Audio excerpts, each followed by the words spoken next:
Seventh class social semester 1 చూద్దాం. First lesson విశ్వము మరియు భూమి. దానిలో బిట్స్. విశ్వం అనే పదం లాటిన్ పదమైన యూనివర్సం నుండి ఉద్భవించింది. దీని అర్థం మొత్తం పదార్థం మరియు మొత్తం అంతరిక్షం అని.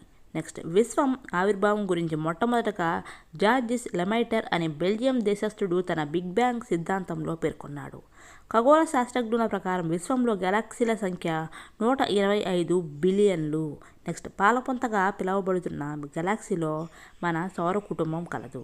గెలాక్సీ యొక్క ఒక అంచు నుండి మరొక అంచుకి గల దూరం 1,20,000 కాంతి సంవత్సరాలు. నెక్స్ట్, కాంతి సంవత్సరం అనేది దూరాన్ని కొలిచే ఒక ప్రమాణం. నెక్స్ట్, కాంతి ఒక సెకనుకు 3,00,000 కిలోమీటర్ల వేగంతో ప్రయాణిస్తుంది. నెక్స్ట్ బిట్ చూద్దాం. ఇది భూమి లోపలి రెండవ పొర. ఏంటి అంటే భూప్రావారం. అంటే ఈ భూప్రావారం అనేది భూమి లోపల రెండవ పొర అన్నమాట. రెండవ ప్రశ్న, ఏ సిద్ధాంతం విశ్వం ఆవిర్భావానికి సంబంధించింది అంటే ఆన్సర్ మహావిస్ఫోటన సిద్ధాంతం అనేది విశ్వం ఆవిర్భావానికి సంబంధించింది. నెక్స్ట్, భూకేంద్రక సిద్ధాంతం చూద్దాం. టాలమీ అనే ఈజిప్ట్ శాస్త్రవేత్త ప్రతిపాదించాడు. ఈ సిద్ధాంతం భూమి విశ్వానికి కేంద్రం అని నమ్ముతుంది. ఏది భూకేంద్రక సిద్ధాంతం అనేది అన్నమాట. నెక్స్ట్, సూర్యకేంద్రక సిద్ధాంతం గురించి చూద్దాం. ఈ సిద్ధాంతాన్ని పోలిష్ ఖగోళ శాస్త్రవేత్త నికోలస్ కోపర్నికస్ ప్రతిపాదించారు. ఈ సిద్ధాంతం ప్రకారం ఇతర ఖగోళ వస్తువులు సూర్యుని చుట్టూ తిరుగుతాయి. నెక్స్ట్, నిహారిక పరికల్పన సిద్ధాంతం గురించి చూద్దాం. గ్రహాలు సూర్యునితో సంబంధం ఉన్న ధూళి మరియు వాయువులతో కూడిన మేఘం నుండి ఏర్పడ్డాయి. ఈ సిద్ధాంతాన్ని ఇమాన్యుయల్ కాంట్ అభివృద్ధి చేశారు. దానిలో ఏ శిలావరణం అనేది భూమి యొక్క రాతిపొర. రెండవది జీవావరణం అంటే భూమి, నీరు మరియు గాలి సంఘర్షణ చెందే ఇరుకైన ప్రాంతం. నెక్స్ట్, మూడవది భూకేంద్రం అంటే భూమి యొక్క లోతైన అంతర్భాగం. నెక్స్ట్, ఫోర్త్ది జలావరణం అంటే నీటితో కూడిన సహజమైన ఆవరణం. నెక్స్ట్, వాతావరణం. ఫిఫ్త్ది ఏంటి వాతావరణం, భూమి చుట్టూ ఉన్న గాలిపొర అనమాట. నెక్స్ట్, జీవావరణం గురించి చూద్దాం ఇప్పుడు. బయోస్ మరియు స్పైరా అను గ్రీకు పదాలు నుండి వచ్చింది. దీని అర్థం జీవం మరియు గోళం లేదా బంతి అని అర్థం. నెక్స్ట్, శిలావరణం గురించి చూద్దాం. లితో మరియు స్పెరా అను గ్రీకు పదాలు నుండి వచ్చింది. దీని అర్థం రాయి మరియు గోళం లేదా బంతి అని అర్థం. నెక్స్ట్, జలావరణం గురించి చూద్దాం. హైదర్ మరియు స్పైరా అను గ్రీకు పదాల నుండి వచ్చింది. దీని అర్థం నీరు మరియు గోళం లేదా బంతి. భూమి యొక్క ఉపరితలం సుమారు 71% అనగా 2/3 వంతు నీటితో ఆవరించి ఉంది. నెక్స్ట్, వాతావరణం గురించి చూద్దాం. అట్మోస్ మరియు స్పెరా అను 2 గ్రీకు పదాల నుండి వచ్చింది. దీని అర్థం ఆవిరి మరియు గోళం. నెక్స్ట్, పర్యావరణం గురించి చూద్దాం. ఎన్విరానల్ మరియు స్పైరా అను ఫ్రెంచ్ పదాల నుండి వచ్చింది. దీని అర్థం పొరుగు మరియు గోళం లేదా బంతి అని అర్థం. నెక్స్ట్, పాలపుంతకు దగ్గరలో ఉన్న గెలాక్సీ ఆండ్రోమెడా. నెక్స్ట్, ఆండ్రోమెడా గెలాక్సీని M31, NGC 224 అని అంటారు.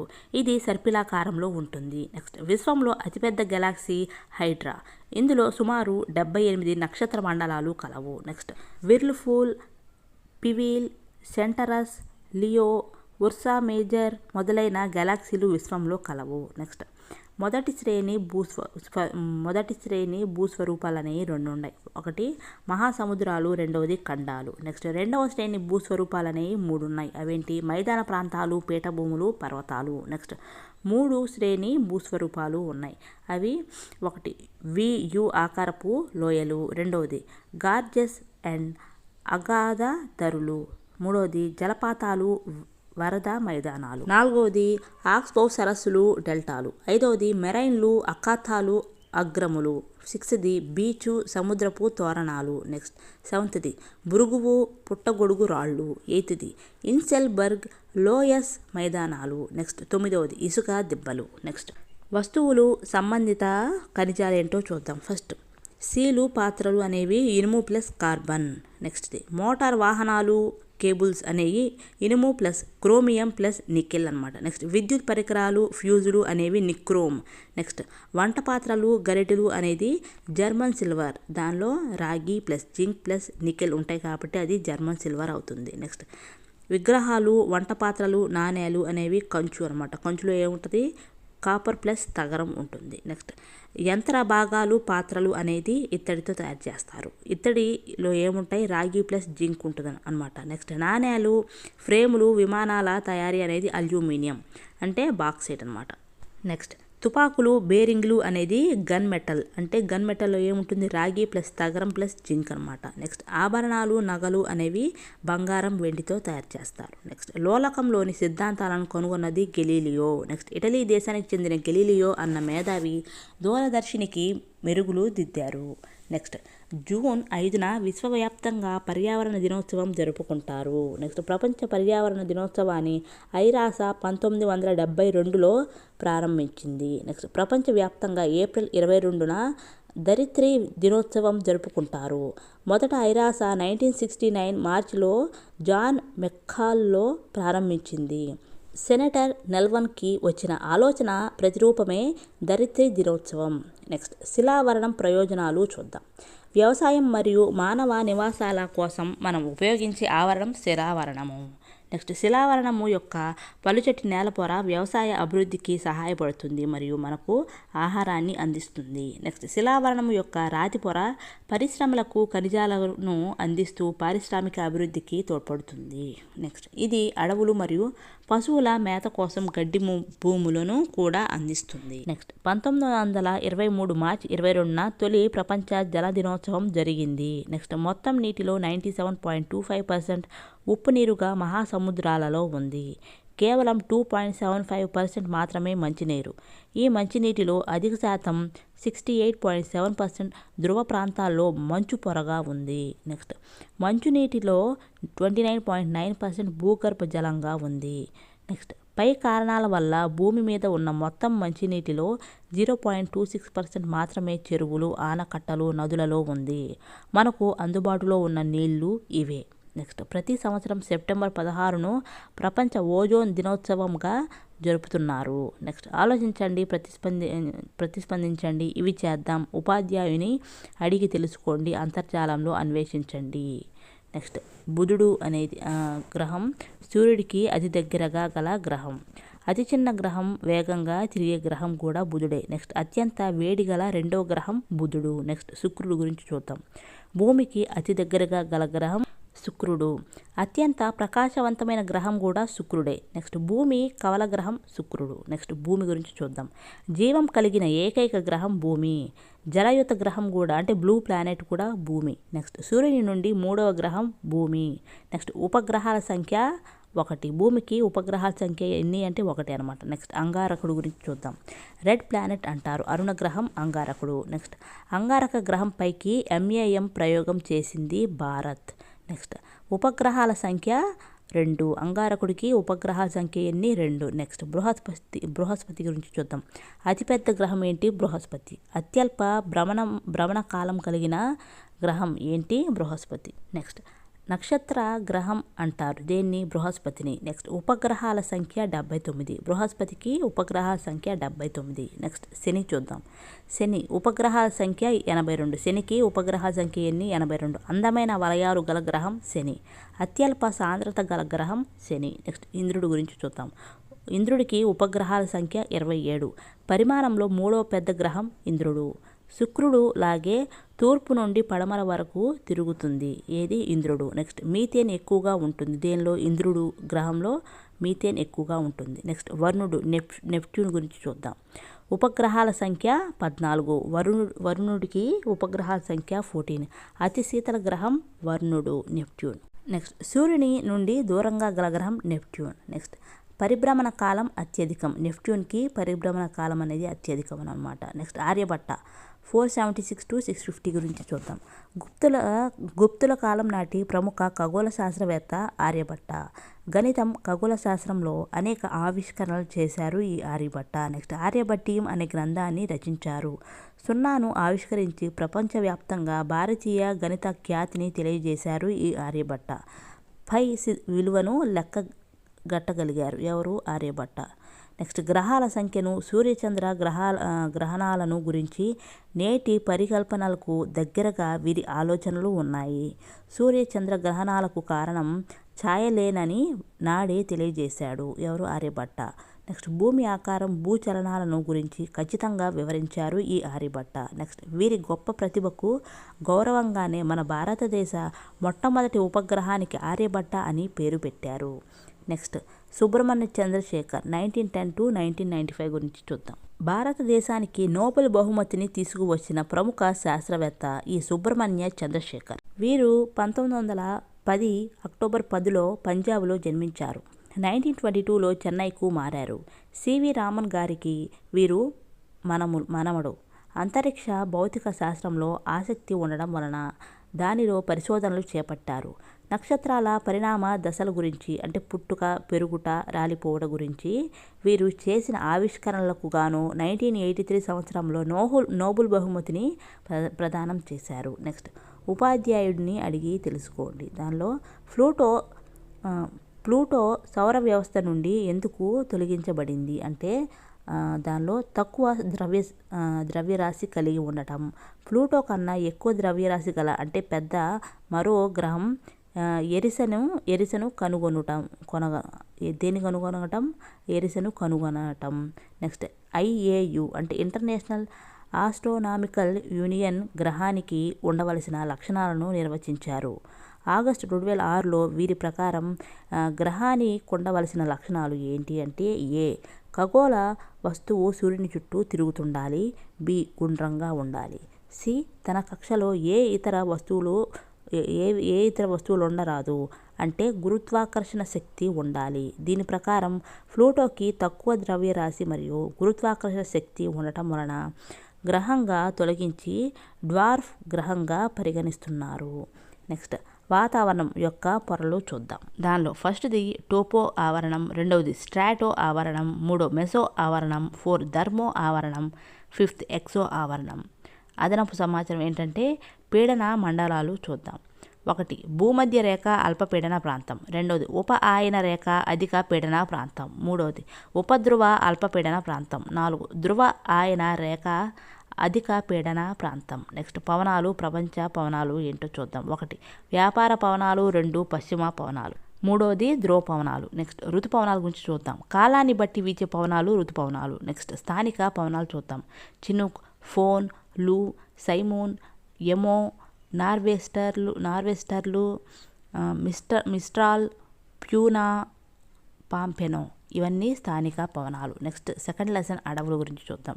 శీతోష్ణ స్థితి, వర్షపాతం, నేల రకం అనే అంశాల ఆధారంగా అడవులను 5 రకాలుగా విభజించవచ్చు.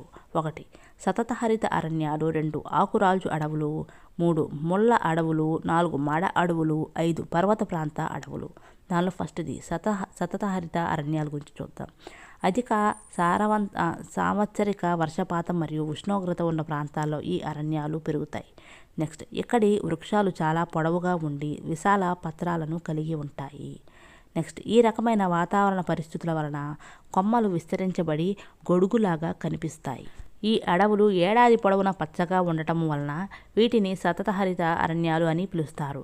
ఈ ప్రాంతము దట్టమైన చెట్లు, మొక్కలు మరియు తీగలతో నిండి ఉంటుంది. హిమాలయ ప్రాంతాలు, ఈశాన్య రాష్ట్రాలు, పశ్చిమ కనుమలు, కేరళలోనూ ఈ అడవులు పెరుగుతాయి. మహాగని, ఎబోని, రోజ్వుడ్, ఐవరీ వుడ్ వంటి వృక్షజాతులు ఈ అడవులలో పెరుగుతాయి. నెక్స్ట్ వివిధ రకాలైన జంతువులు, ఉదాహరణ లయన్ టైర్డ్ మకాక్ అంటే సింహపు తోక కోతి, వివిధ రకాల సరీసృపాలు, అనేక రకాల కీటకాలు ఈ అడవులలో ఉంటాయి. నెక్స్ట్ రెండవది ఆకురాల్చు అడవుల గురించి చూద్దాం. ఈ అడవులు 70 నుంచి 200 సెంటీమీటర్ వర్షపాతం ఉన్న ప్రాంతాలలో విస్తరించి ఉన్నాయి. ఇక్కడి వృక్షాలు వేసవి నెలల్లో బాష్పోత్సేకాన్ని తగ్గించడానికి ఆకులు రాల్చుతాయి. ఈ అడవులు ద్వీపకల్ప పీఠభూమిలో ఎక్కువగా విస్తరించి ఉన్నాయి. టేకు, సాల్, వెదురు, రోజ్వుడ్, చందనం మరియు వేప వంటి వృక్షాలు ఇక్కడ కనిపిస్తాయి. వివిధ రకాలైన జింకలు, కుందేళ్లు, పులులు, చిరుతలు, నెమళ్ళు మరియు వివిధ రకాల పక్షులు ఇక్కడి ప్రధాన జంతుజాలం. నెక్స్ట్ మూడవది ముళ్ళ మరియు పొద అడవులు గురించి చూద్దాం. ముళ్ళ మరియు పొద అడవులు తక్కువ వర్షపాతం ఉండి అధిక ఉష్ణోగ్రత ఉన్న ప్రాంతాల్లో పెరుగుతాయి. శుష్క వాతావరణం కారణంగా ఈ అడవుల్లోని చెట్లు ముళ్ళతోనూ పొదలుగాను ఉంటాయి. ఎడారి మొక్కల మాదిరిగా ఇక్కడి మొక్కలు ఆకులు ముళ్ళుగా మారి బాష్పోత్సేకాన్ని తగ్గించుకునే విధంగా ఉంటాయి. దక్కన్ పీఠభూమి ప్రాంతంలోను, భారతదేశంలోని ఎడారి ప్రాంతంలోనూ ఈ విధమైన అడవులు ఉన్నాయి. అకేషియా, బ్రహ్మజముడు, నాగజముడు, బబుల్ అంటే తుమ్మ మరియు రేగు ఇక్కడి వృక్ష జాతులు. నెక్స్ట్ 1894 అనేదిలో భారతదేశ మొదటి జాతీయ అటవీ విధానం వాణిజ్య, పారిశ్రామిక అవసరాల కోసం అడవులను ఉపయోగించుకోవటం అంటే కొల్లగొట్టడం చేసిన చట్టం అన్నమాట. నెక్స్ట్ 1952 అనేది జాతీయ అటవీ విధాన సామాజిక అడవుల పెంపకం 33% అడవుల పెంపకం. నెక్స్ట్ 1980 అనేది అటవీ అంటే వన సంరక్షణ చట్టం. అటవీ భూములను అడవుల పెంపకం కోసం మాత్రమే వాడాలి, ఇతర కార్యకలాపాలకు వినియోగించరాదు. నెక్స్ట్ 1988 అనేది జాతీయ అటవీ విధానం అడవుల రక్షణ, పునరుద్ధరణ, అభివృద్ధిలో గిరిజన ప్రజల భాగస్వామ్యం చేయడం ప్రధాన కర్తవ్యం. నెక్స్ట్ 1950 అడవుల పండగ. నెక్స్ట్ 2006 అటవీ హక్కుల చట్టం. ప్రస్తుతం ఆంధ్రప్రదేశ్ ప్రభుత్వం ఎకో టూరిజం అనే పేరుతో నూతన సామాజిక ఆధారిత పర్యావరణ కేంద్రాలను ఏర్పాటు చేసింది. నెక్స్ట్ ఫస్ట్ బిట్ సంవత్సరం పొడవునా పచ్చగా కనిపించే అడవులు ఏవి? ఆన్సర్ సతత హరిత అడవులు. రెండవది ఏ సంవత్సరంలో జాతీయ అటవీ పరిరక్షణ విధానాన్ని కేంద్ర ప్రభుత్వం అమలు చేసింది? ఆన్సర్ 1980. థర్డ్ బిట్ ఏ అడవులలో రకరకాల పాములు మరియు కీటకాలు ఉన్నాయి? దీనిలో అంటే ఆన్సర్ సతత హరిత అడవులలో రకరకాల పాములు మరియు కీటకాలు ఉన్నాయి. నెక్స్ట్ సతత హరిత అరణ్యాలు అనేది లయన్ టెయిల్డ్ మకాక్ అన్నమాట. ఆకురాల్చు అడవులు అనేవి రకరకాల దుప్పులు. నెక్స్ట్ పర్వత ప్రాంత అడవుల్లో మంచు చిరుత పులి, మడ అడవుల్లో వివిధ రకాల చేపలు ఉంటాయి. అధిక వర్షపాతం అనేది సతత హరిత అరణ్యాల్లో ఉంటుంది. తక్కువ వర్షపాతం అనేది ముళ్ళ అడవులు. నెక్స్ట్ తీర ప్రాంత రేఖ అనేది మడ అడవుల్లో ఉంటుంది. నెక్స్ట్ పర్వత ప్రాంతాలు అనేది పర్వత ప్రాంత అడవుల్లో ఉంటుంది.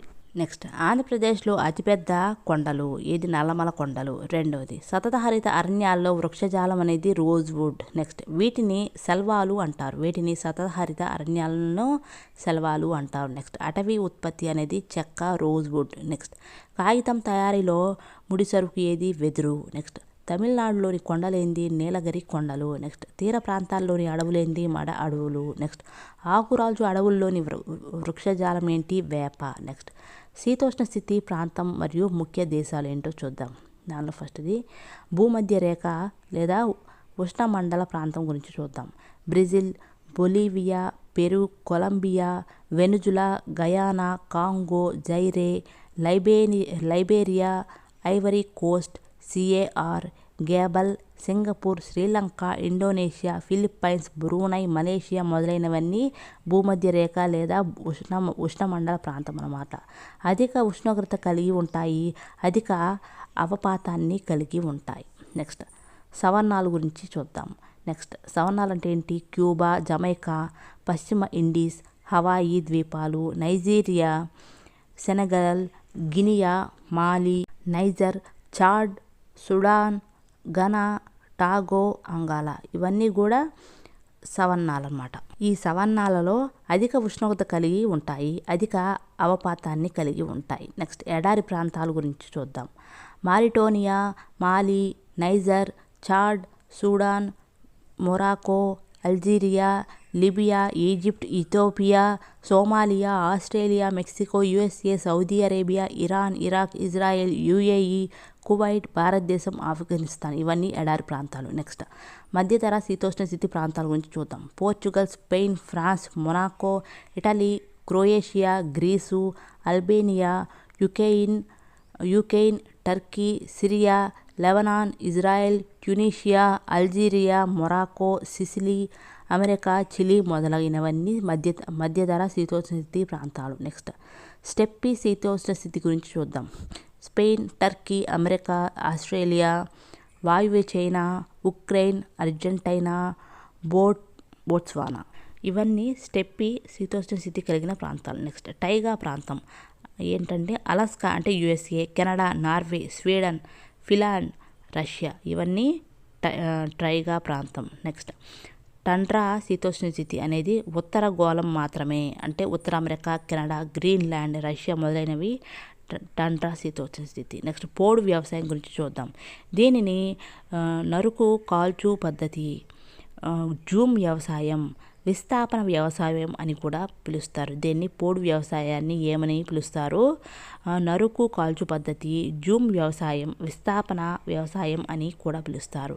ఇది అత్యంత పురాతన వ్యవసాయ విధానం. కొండ ప్రాంతాల్లోని అంటే అటవీ ప్రాంతాల్లో గిరిజనులు ఈ రకమైన వ్యవసాయం చేస్తారు. అడవిలో కొంత ప్రాంతంలో చెట్లను నరికి వాటిని కాల్చి చదును చేసి ఆ ప్రాంతంలో కొన్ని సంవత్సరాలు సాగు చేస్తారు. టండ్రా టైగా ప్రాంతాల్లో చలి అధికంగా ఉంటుంది. ఈ భూమధ్యరేఖ సవర్ణ ప్రాంతాలు దట్టమైన వృక్షజాలం కలిగి ఉంటే టండ్రా టైగాలో చెట్లు పెరగటానికి అనుకూలంగా ఉంటాయి. నెక్స్ట్ ఉష్ణమండల గడ్డి భూములు సవర్ణాలు, సమశీతోష్ణ గడ్డి భూములు స్టెప్పీలు. నెక్స్ట్ ఖండాలకు పశ్చిమం వైపున ఉన్న ఎడారులు భూమి మీద అత్యంత శుష్క లేదా పొడి ప్రాంతాలు. నెక్స్ట్ వేసవిలో పొడి వాతావరణము, శీతాకాలంలో ఒక మాదిరి నుండి అధిక వర్షపాతం మధ్యధరా శీతోష్ణ ప్రాంత ప్రధాన లక్షణము. నెక్స్ట్ బాగా చలిగా ఉండి మంచు కూడా కురిసే ప్రాంతాలలో మాత్రమే కొనిఫెరం అంటే శృంగాకార చెట్లు జాతికి చెందిన దేవదారు చెట్లు పెరుగుతాయి. నెక్స్ట్ వేడిగా ఉండి ఓ మాదిరి వర్షాలు పడే ప్రాంతాలలో టేకు వంటి కొన్ని రకాల చెట్లు పెరుగుతాయి. నెక్స్ట్ ఔషధ విలువలు కలిగిన మొక్కల గురించి చూద్దాం. అత్తిపత్తి, అక్కల కర్ర, అశ్వగంధ, అవిసె చెట్టు, అశోక చెట్టు, ఆముదం, ఇప్ప చెట్టు, ఉత్తరేణి, ఉసిరిక, ఉమ్మెత్త, ఉడుక, కరక్కాయ, కలబంద, కానుగ అంటే గానుగ, కుంకుడు, కొండపిండి, ఖర్జూరం, గంగారావి, గన్నేరు, గుమ్మడి, గుంటగలగర, చింత, జాజికాయ, జువ్వి చెట్టు, తంగేడు, తాని చెట్టు, తిప్పతీగ, తులసి, నల్లతుమ్మ, మద్ది చెట్టు, దిరిసెన, నిమ్మ, నేరేడు, వెలగ, బాదం, బూరుగ, బొప్పాయి, మర్రి చెట్టు, మామిడి, మారేడు, మునగ, ముల్లంగి, మేడి, మోదుగ, రావి చెట్టు, వస చెట్టు, వాకుడు, వేప, సుగంధ, గంధం, సెండ్రి చెట్టు మొదలైనవన్నీ ఔషధ విలువలు కలిగిన మొక్కలు. భారతదేశంలో విస్తీర్ణ పరంగా మధ్యప్రదేశ్ రాష్ట్రం అత్యధిక అటవీ ప్రాంతాన్ని కలిగి ఉంది. నెక్స్ట్ భారతదేశంలో విస్తీర్ణ పరంగా హర్యానా రాష్ట్రం అత్యల్ప అటవీ ప్రాంతాన్ని కలిగి ఉంది. నెక్స్ట్ అటవీ విస్తీర్ణం ఎక్కువగా ఉన్న జిల్లాలు అంటే వైఎస్ఆర్ కడప, విశాఖపట్నం, తూర్పుగోదావరి, కర్నూలు, చిత్తూరు, శ్రీకాకుళం. నెక్స్ట్ అటవీ విస్తీర్ణం తక్కువగా ఉన్న జిల్లాలు కృష్ణా, పశ్చిమ గోదావరి, గుంటూరు. నెక్స్ట్ తేమతో ఆకురాల్చే అడవులు ఏంటంటే 125 నుండి 200 సెంటీమీటర్ల వర్షపాతం గల ప్రాంతాలలో ఈ అడవులు పెరుగుతాయి. తేమతో ఆకురాల్చే అడవులు అనమాట. నెక్స్ట్ విస్తరణ అనేది శ్రీకాకుళం, విజయనగరం, తూర్పుగోదావరి జిల్లాల్లో విస్తరించి ఉంది. నెక్స్ట్ వృక్షజాలం అనేది వేగి, ఏగిస, వెదురు, మద్ది, బండారు, జిట్టెగి సాల అంట. నెక్స్ట్ శుష్క ఆకురాల్చే అడవులు అనేవి 75 నుండి 100 సెంటీమీటర్ల వర్షపాతం గల ప్రాంతాల్లో ఇవి పెరుగుతాయి. ఇవి ఎక్కడ విస్తరించి ఉన్నాయి అంటే వైఎస్ఆర్ కడప, కర్నూలు, అనంతపురం, చిత్తూరు జిల్లాల్లో ఈ శుష్క ఆకురాల్చే అడవులు ఉన్నాయి. నెక్స్ట్ వర్షజాలం అనేది మద్ది, టేకు, బిల్ల, వెలగ, ఎగిస, వేప, బూరుగ, ఎర్ర చందనం అనమాట. నెక్స్ట్ మడ అడవులు అనేవి 75 సెంటీమీటర్ల కంటే ఎక్కువ వర్షపాతం ఉన్న ప్రాంతాల్లో పెరుగుతాయి. విస్తరణ తీర ప్రాంతం అంతా ఇవి విస్తరించి ఉన్నాయి. వృక్షజాలం అనేది ఉప్పు పొన్న, బొడ్డు పొన్న, ఉరడ, మడ, తెల్లమడ, ప్రతి తీగ, జలబండి తీగ. నెక్స్ట్ ఎర్రచందనం మరియు గంధం చెక్కల ఉపయోగాలు చూద్దాం. సుగంధ ద్రవ్యాల తయారీలో వాడతారు, బొమ్మల తయారీకి వినియోగిస్తారు, సంగీత పరికరాల తయారీకి కూడా ఈ ఎర్రచందనం మరియు గంధం చెక్కల ఉపయోగిస్తారన్నమాట. అలాగే సహజ రంగుల తయారీలో, అలాగే అందమైన గృహోపకరణాల తయారీలో వీటిని ఉపయోగిస్తారు. వీటికి ప్రపంచవ్యాప్తి మార్కెట్ కలిగి ఉండి ఆర్థికంగా ఎంతో విశేష స్థానం ఉంది. వీటికి ఎర్రచందనం మరియు గంధం చెక్కల ఉపయోగాలు అన్నమాట. నెక్స్ట్ చిప్కో ఉద్యమం గురించి చూద్దాం. ఉత్తరాఖండ్లోని గఢ్వాల్ కొండలలో 1970 ఆరంభంలో మొదలైన చిప్కో ఉద్యమం మరొక ముఖ్యమైన పర్యావరణ ఉద్యమం. చిప్కో అనగా హత్తుకోవటం. నెక్స్ట్ నర్మదా లోయలోని గిరిజన ప్రజలకు మాదిరిగానే ఇక్కడి కొండ ప్రాంతాల్లోని ప్రజల మనుగడకు అడవులు ఎంతో కీలకమైనవి. ఇవి ప్రత్యక్షంగా ఆహారం, కట్టెపుల్లలు, పశువుల మేత ఇవ్వడమే కాకుండా పరోక్షంగా నేల, నీటి వనరులను సుస్థిరపరచడంలో ప్రధాన పాత్ర పోషిస్తాయి. వ్యాపారం, పరిశ్రమల కోసం అడవులను నరికివేయడం తీవ్ర రూపం దాల్చడంతో తమ జీవనోపాధులను కాపాడుకోవడానికి దీనిని అహింసాయుత పద్ధతిలో వ్యతిరేకించాలని ప్రజలు చెట్లను హత్తుకున్నారు. దీని నుండే ఈ ఉద్యమం పేరు వచ్చింది. చిప్కో అంటే హత్తుకోవటం. చెట్లను పల్లెవాసులు హత్తుకొని గుత్తేదారుల గొడ్డళ్లకు అడ్డుగా నిలిచారు. ఈ ఉద్యమంలో గ్రామీణ మహిళలు ప్రధానంగా పాల్గొన్నారు. ఈ ఉద్యమం కారణంగా ఎంతోమంది పర్యావరణ సుస్థిరత గురించి ఆలోచించడం మొదలుపెట్టారు. నెక్స్ట్ మూడవది పటాలు ద్వారా అధ్యయనం గురించి చూద్దాం. సముద్ర మార్గం ద్వారా ప్రపంచాన్ని చుట్టి వచ్చిన మొదటి వ్యక్తి మాజిల్లాన్. వాస్కోడిగామా క్రీస్తు శకం 1498లో కాలికట్కు చేరుకున్నాడు. నెక్స్ట్ ఒక ప్రదేశం యొక్క ఎత్తుని కొలవడంలో ఎంఎస్ఎల్ అంటే సముద్ర మట్టం నుండి ఎత్తును ప్రామాణికంగా స్వీకరిస్తారు. నెక్స్ట్ అక్షాంశాలు, రేఖాంశాల గురించి చూద్దాం. ఒక ప్రదేశం యొక్క ఉనికిని గుర్తించడానికి సంబంధించిన ప్రాథమిక సమాచారాన్ని తెలియజేయుటకు ఇది సహకరిస్తుంది. నెక్స్ట్ లెజెండ్ గురించి చూద్దాం. పటములోని వివరాలను చదవడానికి లేదా అర్థం చేసుకోవడానికి ఉపకరించే అంశాలు లేదా చిహ్నాలను కలిగి ఉండే పట్టిక. నెక్స్ట్ భారతదేశం సరిహద్దును పంచుకుంటున్న దేశాలు ఏంటో చూద్దాం. Pakistan, Nepal, Bhutan, Bangladesh, Myanmar, Sri Lanka, Tibet, China ఇవన్నీ కూడా భారతదేశ సరిహద్దును పంచుకుంటున్న దేశాలు అన్నమాట. గ్రిడ్ అంటే ఏంటో చూద్దాం. గ్లోబుపై ప్రదేశం యొక్క ఉనికిని ఖచ్చితంగా తెలుసుకోవడానికి సహకరిస్తుంది ఈ గ్రిడ్. నెక్స్ట్ భారతదేశ సరిహద్దులు చూద్దాం. తూర్పున బంగాళాఖాతం, బంగ్లాదేశ్, మయన్మార్. పశ్చిమాన అరేబియా సముద్రం, పాకిస్తాన్. ఉత్తరాన హిమాలయ పర్వతాలు, Pakistan, Tibet, Nepal, Bhutan, China. Next దక్షిణాన హిందూ మహాసముద్రం మరియు శ్రీలంక. నెక్స్ట్ భౌతిక పటాలు ఏంటో చూద్దాం. పర్వత శ్రేణులు, పీఠభూములు, మైదానాలు, నదులు, ఎడారులు, సరస్సులు, మెటభూములు మొదలైన భౌతిక స్వరూపాలకు సంబంధించిన సమాచారాలను తెలిపే పటాలను భౌతిక పటాలు అంటారు. నెక్స్ట్ భారతదేశ ఉనికి విస్తరణ చూద్దాం. మన దేశంలో 28 రాష్ట్రాలు, 8 కేంద్ర పాలిత ప్రాంతాలు కలవు. భారతదేశం ఆసియా ఖండపు దక్షిణ భాగంలో ఉంది. అక్షాంశ రీత్యా 8 డిగ్రీల 4-37 డిగ్రీస్ 6 ఉత్తర అక్షాంశాల మధ్య మరియు 68 డిగ్రీల 7 నుంచి 97 డిగ్రీస్ 25 తూర్పు రేఖాంశాల మధ్య విస్తరించి ఉంది. నెక్స్ట్ కర్కట రేఖ దేశ మధ్య భాగం గుండా పోతున్నది. నెక్స్ట్ కేరళ రాష్ట్రం పశ్చిమ తీరంలో ఉంది. నెక్స్ట్ ప్రశ్న చూద్దాం. సరైన వాక్యాన్ని గుర్తించండిలో ఏ గంగా నది హిమాలయాలలో జన్మిస్తుంది. బి కావేరి నది పశ్చిమ బెంగాల్ రాష్ట్రంలో ప్రవహిస్తుంది. సి కృష్ణా నది అరేబియా సముద్రంలో కలుస్తుంది. డి పెన్నా నది మహారాష్ట్రలో ప్రవహిస్తుంది. దీనిలో సరైన ఆన్సర్ ఏంటంటే ఏ గంగా నది హిమాలయాలలో జన్మిస్తుంది. మిగతా అన్ని తప్పే. నెక్స్ట్ రెండవది భారతదేశం పూర్వార్ధగోళంలో ఏ రేఖాంశాల మధ్య విస్తరించి ఉంది అంటే ఆన్సర్ 68 డిగ్రీస్ 7 నుండి 97 డిగ్రీస్ 25 వరకు భారతదేశం పూర్వార్ధగోళంలో ఈ రేఖాంశాల మధ్య విస్తరించి ఉంది. నెక్స్ట్ థర్డ్ బిట్ నదుల ఉనికి ఆధారంగా భిన్నంగా ఉన్నదానిని గుర్తించండి. దానిలో ఏ కృష్ణానది, బి పెన్నా నది, సి బ్రహ్మపుత్ర నది, డి కావేరీ నది. దానిలో ఆన్సర్ సి అనమాట. బ్రహ్మపుత్ర నది అనేది నదుల ఉనికి ఆధారంగా భిన్నంగా ఉందన్నమాట. నెక్స్ట్ ఫోర్త్ది నీవు బెంగళూరు నుండి ఏటానగర్ వెళ్ళాలనుకున్నప్పుడు ఏ దిక్కు నుండి ప్రయాణిస్తావు అంటే ఆన్సర్ నైరుతి దిక్కు నుండి ఈశాన్యం వైపుకి ప్రయాణిస్తాను అన్నమాట. నెక్స్ట్ ప్రక్షేపణము గురించి చూద్దాం. గోళాకారంగా ఉన్న భూమిపై ఉన్న అంశాలైన ఖండాలు, ప్రదేశాలను, వాటి ఆకారం, దిశలను సమతల ఉపరితలంపై సవరించి చూపడాన్ని ప్రక్షేపణం అంటారు. నెక్స్ట్, పటాల తయారీలో ప్రత్యేక పద్ధతిని ప్రవేశపెట్టిన వారు డచ్ కార్టోగ్రాఫర్ గెరార్డస్ మెర్కెటర్ అన్నమాట. నెక్స్ట్, టోపోగ్రాఫిక్ పటాల గురించి చూద్దాం. భూ ఉన్నతి, భౌతిక స్వరూపం, వ్యవసాయ భూములు, నేలలు, నదులు, జనావాసాలు మొదలైన వివరాలను చూపుతాయి. సాంప్రదాయక చిహ్నాలు ఉపయోగించి సమగ్ర సమాచారం అందించేలా వీటిని రూపొందిస్తారు. నెక్స్ట్, కాంటూర్ రేఖల గురించి చూద్దాం.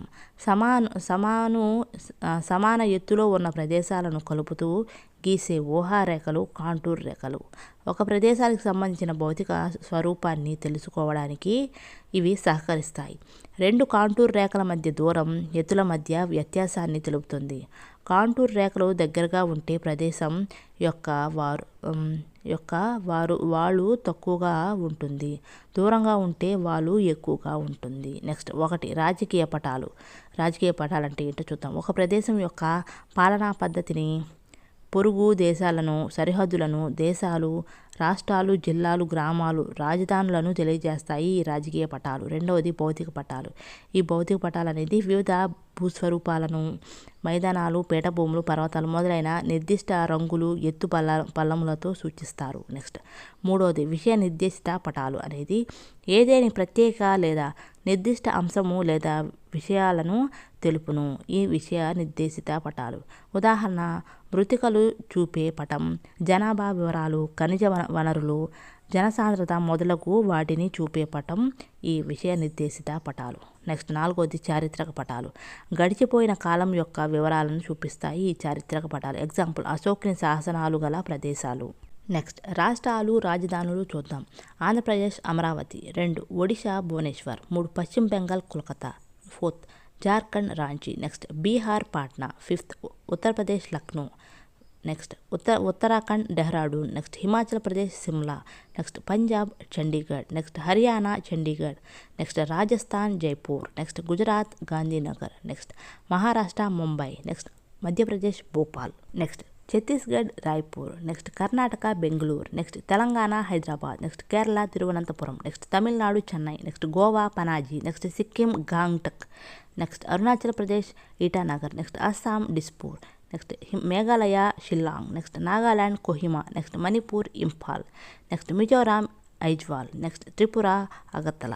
నెక్స్ట్, కేంద్రపాలిత ప్రాంతాలు, రాజధానులు చూద్దాం. 1 అండమాన్ అండ్ నికోబార్ దీవులు, పోర్ట్ బ్లెయిర్. నెక్స్ట్, పుదుచ్చేరి అనేది పుదుచ్చేరియే. నెక్స్ట్, లక్షద్వీప్ అనేది Kavaratti. Next, Dadra Nagar Haveli and Daman and Diu అనేది డామన్. నెక్స్ట్, చండీగఢ్ అనేది చండీగఢ్. నెక్స్ట్, న్యూఢిల్లీ అనేది న్యూఢిల్లీయే. నెక్స్ట్, జమ్మూ అండ్ కాశ్మీర్ అనేది జమ్మూ అండ్ కాశ్మీరే. నెక్స్ట్, లడక్ అనేది లెహ్ అనమాట. నెక్స్ట్ది బంగ్లాదేశ్ సరిహద్దు గల రాష్ట్రాలు ఏంటో చూద్దాం. పశ్చిమ బెంగాల్, మిజోరాం, మేఘాలయ, త్రిపుర, అస్సోం. నెక్స్ట్, మయన్మార్ సరిహద్దు గల రాష్ట్రాలు అరుణాచల్ ప్రదేశ్, మిజోరాం, మణిపూర్, నాగాల్యాండ్. నెక్స్ట్, నేపాల్ సరిహద్దు గల రాష్ట్రాలు పశ్చిమ బెంగాల్, బీహార్, సిక్కిం, ఉత్తరప్రదేశ్, ఉత్తరాఖండ్. నెక్స్ట్, చైనా సరిహద్దు గల రాష్ట్రాలు జమ్మూ కాశ్మీర్, అరుణాచల్ ప్రదేశ్, ఉత్తరాఖండ్, సిక్కిం, హిమాచల్ ప్రదేశ్. నెక్స్ట్, భూటాన్ సరిహద్దు గల రాష్ట్రాలు అరుణాచల్ ప్రదేశ్, సిక్కిం, అసోం, పశ్చిమ బెంగాల్. నెక్స్ట్, పాకిస్తాన్ సరిహద్దు గల రాష్ట్రాలు ఏంటి అంటే జమ్మూ కాశ్మీర్, గుజరాత్, పంజాబ్, రాజస్థాన్ అన్నమాట. నెక్స్ట్ బిట్, ఆఫ్రికా, దక్షిణ అమెరికా, ఆసియా ఖండాలు గుండా భూమధ్య రేఖ ప్రయాణిస్తుంది. నెక్స్ట్, తీర ప్రాంత ఇసుక నేలలు ఏంటో చూద్దాం. శ్రీకాకుళం, విజయనగరం, విశాఖపట్నం, కృష్ణా, గుంటూరు, ప్రకాశం, నెల్లూరు జిల్లాల్లో తీర ప్రాంత ఇసుక నేలలు ఉన్నాయి. నెక్స్ట్, ఎర్ర నేలలు ఎక్కడెక్కడ ఉన్నాయంటే విజయనగరం, విశాఖ, తూర్పు గోదావరి, పశ్చిమ గోదావరి, ప్రకాశం, నెల్లూరు, చిత్తూరు, అనంతపురం, కడప, కర్నూలు. నెక్స్ట్, పర్వత నేలలు అనేవి తూర్పు గోదావరి, విశాఖపట్నం. నెక్స్ట్, నల్లరేగడి నేలలు అనేవి తూర్పు, పశ్చిమ గోదావరి, గుంటూరు, కృష్ణా, ప్రకాశం, అనంతపురం, కర్నూలు, కడప, చిత్తూరు జిల్లాలలో ఉన్నాయన్నమాట. నెక్స్ట్, అశోకుని శాసనాలు గల ప్రదేశాలు ఏంటో చూద్దాం. ఎర్రగుడి అంటే ఎర్రగుడి అమరావతి అనేది ఆంధ్రప్రదేశ్లో ఉంది. కౌగది, ఉలి అనేవి ఒడిశాలో ఉన్నాయి. సోపారా అనేది మహారాష్ట్రలో ఉంది. సన్నతి అనేది కర్ణాటకలో ఉంది. గిర్నార్ అంటే గుజరాత్లో ఉంది. నెక్స్ట్ రాంపూర్వ, లారియా ఆరాజ్, నెక్స్ట్ లారియా నందప్పర్ అనేవి ఈ 3 కూడా బీహార్లో ఉన్నాయి. నెక్స్ట్ లుంబిని అనేది నేపాల్లో ఉంది. నెక్స్ట్ కౌసంబి మీరట్ అనేది ఉత్తరప్రదేశ్లో, ఢిల్లీ తోప్రా అనేది హర్యానాలో, కాల్సీ అనేది ఉత్తరాఖండ్లో, మన్సేరా పాబాషరి అనేది పాకిస్తాన్లో, కాదమ్హార్ అనేది ఆఫ్ఘనిస్తాన్లో ఉంది. నెక్స్ట్ దక్షిణ ఆసియా దేశాలు అనేది భారతదేశం, శ్రీలంక, బంగ్లాదేశ్, నేపాల్, పాకిస్తాన్, భూటాన్, మాల్దీవులు, మయన్మార్లో ఉన్నాయి. నెక్స్ట్ ఆగ్నేయ ఆసియా దేశాలు అనేవి Indonesia, Malaysia, Singapore, Philippines, Vietnam, Thailand, Cambodia, Brunei, లావోస్లో ఉన్నాయి. నెక్స్ట్ దూర ప్రాచ్య దేశాలు అనేది చైనా, జపాన్, ఉత్తర కొరియా, దక్షిణ కొరియా, తైవాన్, హాంకాంగ్లో ఉన్నాయి. నెక్స్ట్ పశ్చిమ దేశాలు అనేవి Turkey, Syria, Iran, Iraq, Qatar, Saudi Arabia, Yemen, ఆర్మేనియాలో ఉన్నాయి. నెక్స్ట్ మధ్య ఆసియా దేశాలు అనేవి Uzbekistan, Kazakhstan, Kyrgyzstan, Tajikistan, Turkmenistan, Afghanistan, Azerbaijan అనేవి మధ్య ఆసియా దేశాలు. నెక్స్ట్ ఇతర ఆసియా దేశాలు ఏంటంటే Bahrain, Georgia, Kuwait, UAE, Cyprus, Israel, Lebanon, Mauritius, తూర్పు తిమోర్, జోర్దాన్, మంగోలియా అనేవి ఇతర ఆసియా దేశాలు. నెక్స్ట్ ప్రశ్న 1 చూద్దాం. భూమధ్య రేఖకు దగ్గరగా ఉన్న రాష్ట్రం పేరును తెలపండి. ఆన్సర్ తమిళనాడు, అండమాన్ నికోబార్ దీవులు. తమిళనాడు అనేది రాష్ట్రం, అండమాన్ నికోబార్ దీవులు అనేది కేంద్రపాలిత ప్రాంతాలు అన్నమాట. నెక్స్ట్ 2వ ప్రశ్న. కర్కట రేఖ అనగానేమి? ఆన్సర్ 23.5 డిగ్రీల ఉత్తర అక్షాంశంను కర్కట రేఖ అంటారు. నెక్స్ట్ 3వ ప్రశ్న. భారతదేశంలోని ఏ రాష్ట్రాల మీదుగా కర్కట రేఖ వెళ్తుందో రాయండి. ఆన్సర్ భారతదేశంలోని రాజస్థాన్, ఛత్తీస్గఢ్, గుజరాత్, మధ్యప్రదేశ్, జార్ఖండ్, పశ్చిమ బెంగాల్, త్రిపుర, మిజోరాం రాష్ట్రాల మీదుగా కర్కాటక రేఖ వెళ్తుంది.